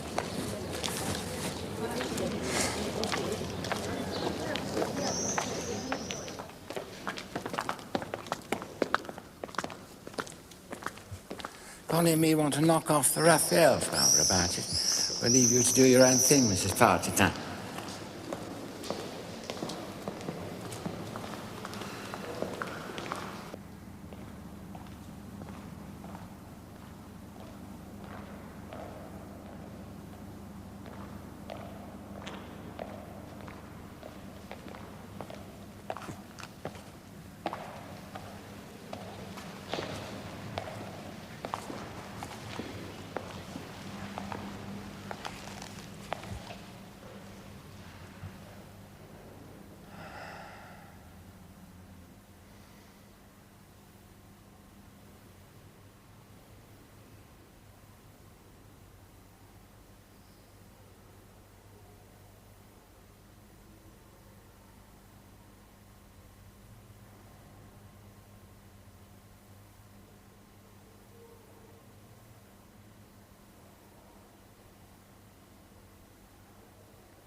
Pronto? It's Mum. Oh, hi, Mum. Hello, darling. Well, I've seen the Pierots. Lucky old you, Mum. Everything all right? Absolutely. Gaps has been invited to dinner and to stay the night with Mrs. Ledbetter tomorrow. We think it's absolutely disgusting. Oh, and we've got a surprise for you when you get back. What sort of surprise? It wouldn't be a surprise if I told you. Do you want to talk to Dad? Not really. Well, bye, Mum. Love you.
What I can't understand what all those little holes in the walls are for.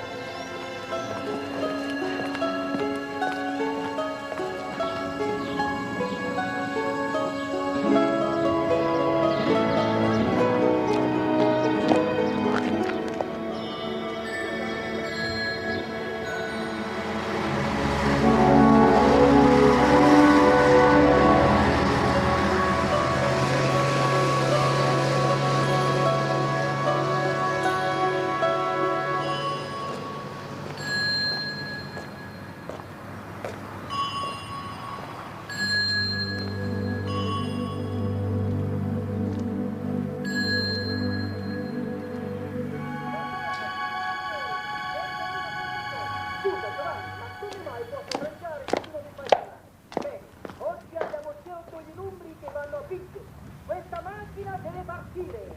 Allora, chi fa l'onore di scegliere? Tu, Giovanni, mi fai paura quando ti guardo. Allora, cominciamo con il numero 3. Basta solamente andare un po' di telefono per sapere a quel punto si va a vincere questo vinciuro. Allora, telefonate. Questo numero 375608 o 5W8009. Siamo tutti qui, nessuno va a partire. Finché abbiamo dato questa macchina libera. Allora, coraggio, prendete il telefono e datemi una botta. Noi siamo qui aspettando, prendiamo tutti il tempo del mondo. Allora,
Signorina, molto gentile.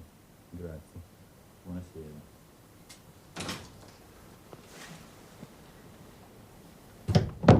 Mr. Kettering? You are Mr. Kettering, aren't you? I'm Molly Pargeter. You know, I've taken your house. Did she send you? She? My wife, did she send you? Of course not. I've never even met your wife. The only person I met at La Felicita was Bill Fosdyke.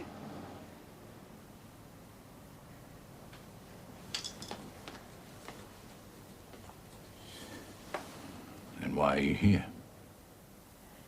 I came to Urbino to see the pictures. You know about pictures. Particularly that picture. Yeah, well, there are no pictures here. It's not exactly an art gallery. I came to see you. To tell you what I've discovered. About Bill Fosdyke. About how he died.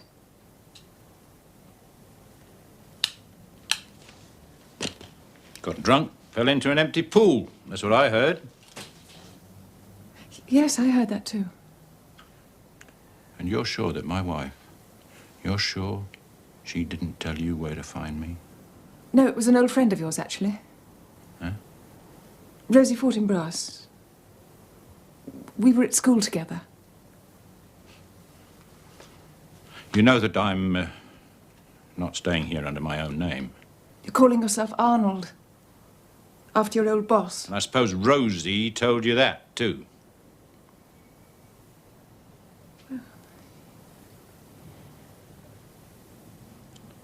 Fancy a brandy? Thank you.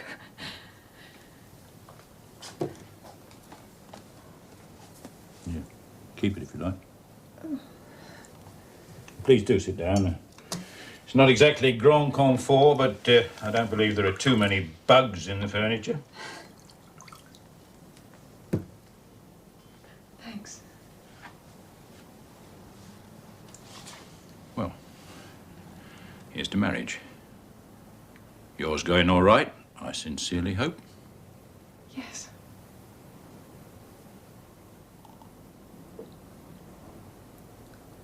Yes, of course.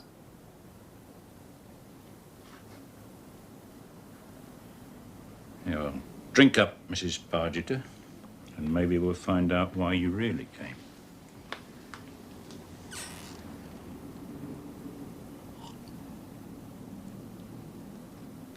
Is it true about Italian women? Is what true? That they like their husbands to be violently jealous? Mrs. Kettering, Sandra, she's Italian, isn't she? I wondered what she felt when you found out about her and Bill Fosdyke. He's quite a handsome sort of man, I suppose, if you like that sort of thing. And tremendously anxious to oblige. No wonder you wanted him lost and gone forever. Lost and gone forever? What you wrote in the list you left behind in the book on Piero. At least it was there until you came back and removed it. Yeah, go on. I'm sure you called on Fosdyke at that house to warn him off Sandra. I suppose you got into a fight. Two men fighting over a woman.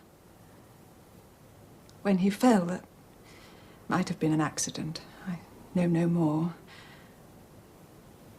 Except you killed him. You don't know that? Then why are you hiding? It's not just to get away from your wife. What do you expect, Mrs. Pargeter? You expect money? Of course not. Then what did you come for? I believe I can understand what you felt. If that's any comfort to you. We'll be back in England in a few days. You've got nothing to worry about as far as I'm concerned. I haven't told anyone about this visit. And I shan't.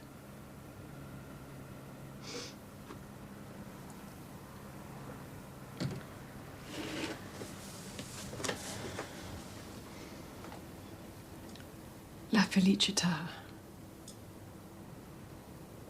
You made it beautiful. I'm I'm sure you loved it. And now you want to go? Yes. You won't see me again. Whatever secrets you may have, they're safe with me. I haven't come to make trouble. I see. Then what have you come to make? Sure. Goodbye, Mr. Kettering.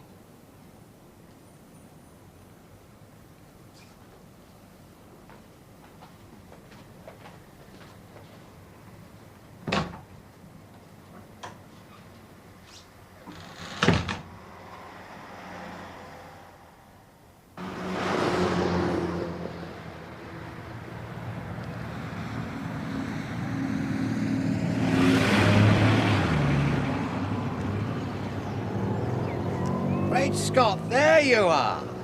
We looked for you everywhere, in some of the restaurants. It's not madly picturesque down there, is it? Might as well be in Basingstoke. We're going back to the hotel. There's really no point in Italy when it's not being picturesque. Nah.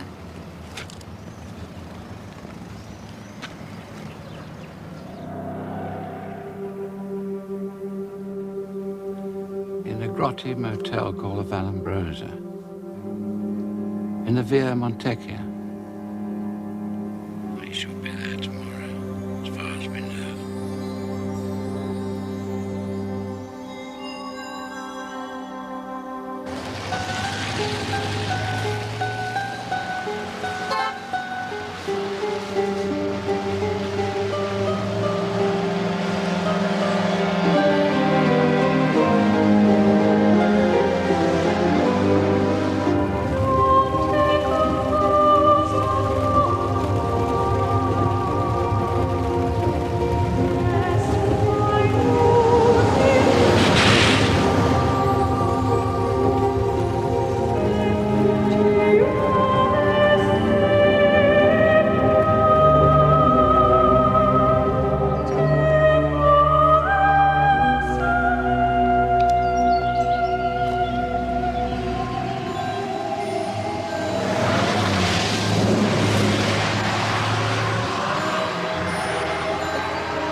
Grazie. But where's Nancy's bedroom? I mean, dove la camera della signora Ledbetter? La signora sta dormendo. Sì, capito. Ma dove è la sua camera? I mean, where's her room? A destra, in fondo al corridoio.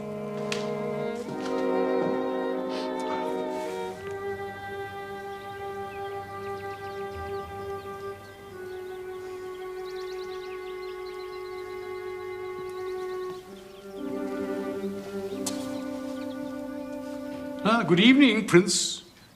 Oh, good evening. Haverford Downs. We met before. Oh, yes, I recall. Shall you be staying long? Possibly all my life. I should like to stay here to complete my life's work. A tribute to the socialism of Oscar Wilde. The divine Oscar. You say he was divine? Can you think of anyone in history you'd rather have join us at the dinner table tonight? Homosexuali? Oh, yes, he's been out of the closet for about 90 years. With Michelangelo, Walt Whitman, Proust, and Verlaine. All writers have a feminine side to their nature. I myself have always been drawn towards woman as the insolent urchin, the daring little tomboy. You are homosexual?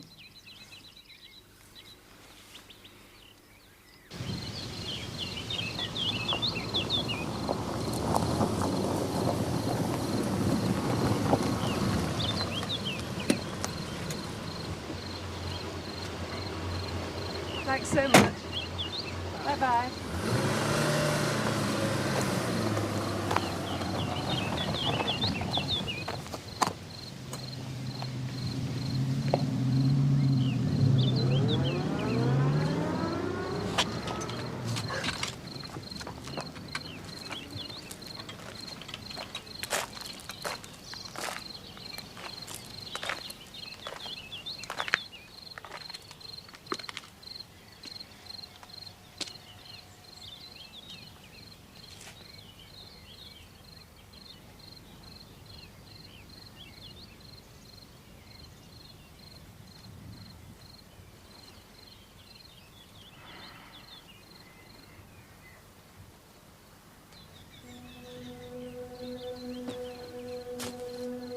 We're having a barbecue, Mum. That's the surprise. Oh, me too. One. Give us a kiss. Enormous steak. These look marvellous.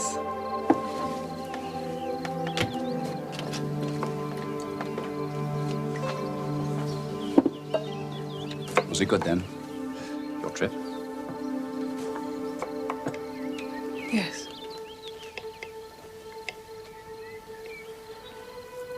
Yes, I think so. What would you like? I think I'd like a swim. Of course you would.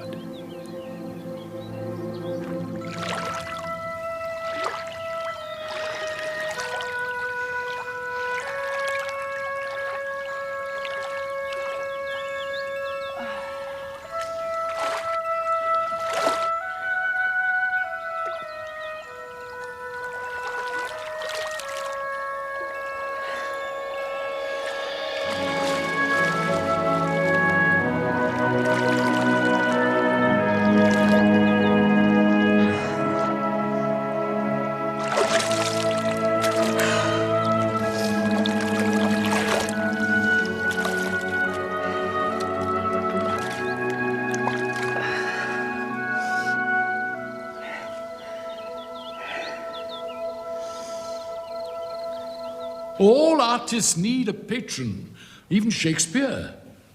What would he have done without a handout from his boyfriend, the Earl of Southampton? Homosexual. Or Tchaikovsky without the Van Meck woman. Homosexual. Or Haydn with Prince Esterhazy. Haydn. Not to worry. I've never heard it suggested that old Papa Haydn was a poofter. Time for bed. See you later.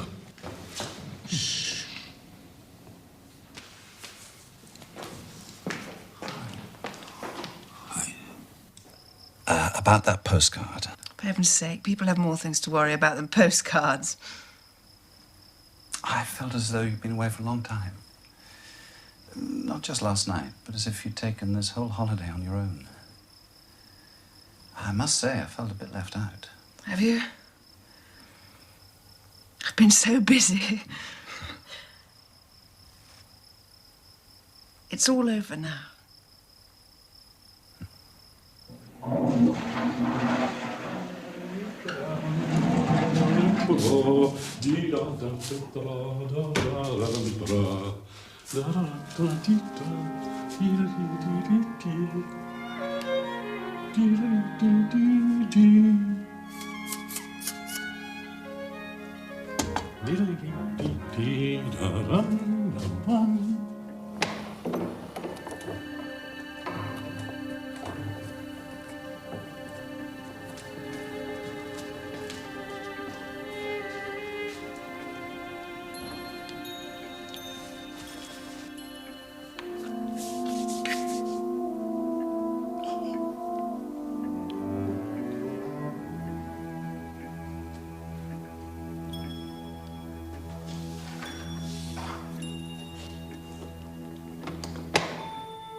Nancy, my darling dear.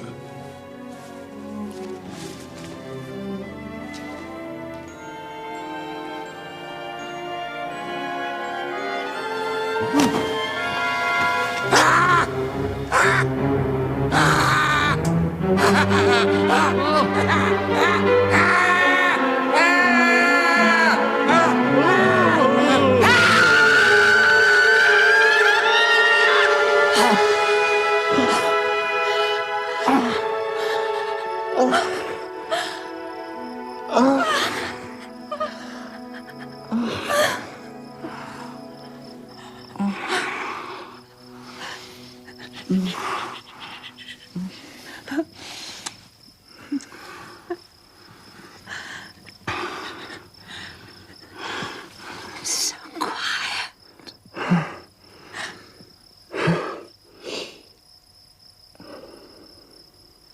Dog's not barking anymore.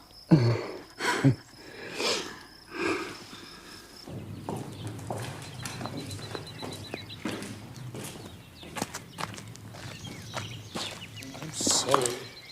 It was a bit of a disaster. Well, that servant of yours never gave me proper directions.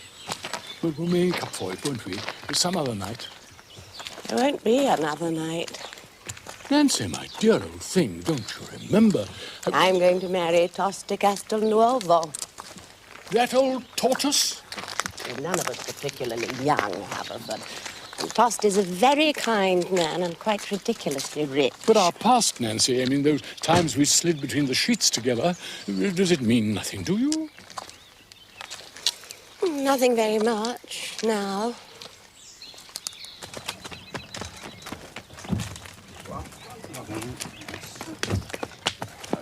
Right, so you sure you don't want those inside? Well, let's see how fast we can get this lot in now.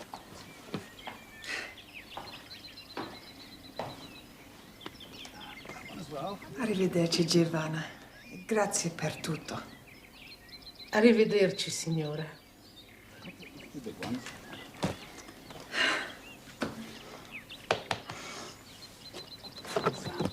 This way.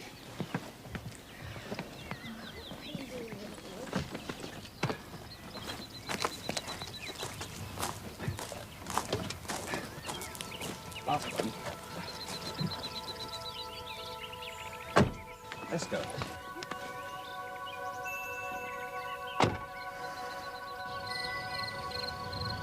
Poor old mollycoddle. You're stuck with me forever. I'll tell you one thing. Nancy won't get much rogering from that geriatric prince of hers. And he flattered himself I fancied him. Oh, well, the world is full of deceivers.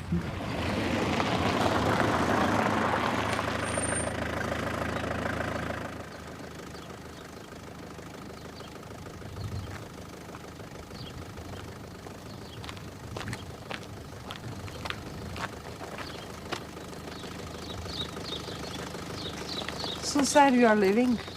Yes. And your trip to Urbino, was it worth the detour? I think so. Oh. So glad it turned out a success. Oh, by the way, the terrible Manrico has left me at last. Oh, the dog. Oh, yes. He bit through his chain and he ran up somewhere. To you again, perhaps. No, I remember. We didn't hear him barking. Quite honestly, we're extremely glad to see the last of him. Oh, mustn't keep you. Bye. Goodbye. Bye. Fare thee well. And if forever, then forever. Fare thee well.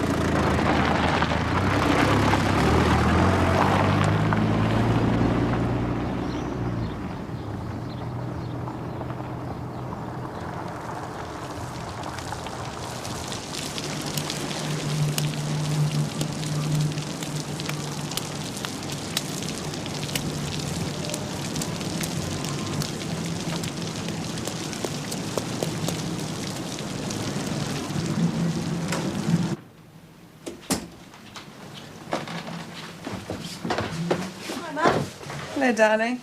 No, you're going to say no to this. You want to go to the Muckrakers Club? You knew you'd stop me. What is it? Party? It's Chrissy Kettering's birthday. Ah. Have you seen Chrissy lately? No. The girl who goes to our school knows Chrissy. She asked her to ask me. By the way, something awful's happened to her. To the girl? No, to Chrissy. What? About her father. Seems he was killed in an accident. I think it was just before we came home. An accident? A lorry, I think it was. Somewhere called Urbino. Isn't that where you went? Driver didn't stop, so no one's quite sure what happened.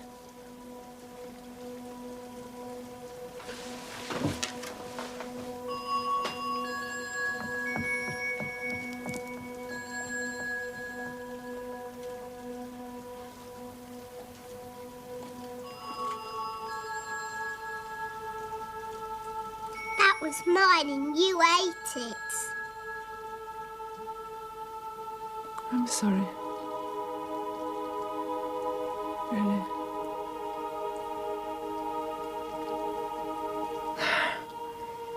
I'm very sorry.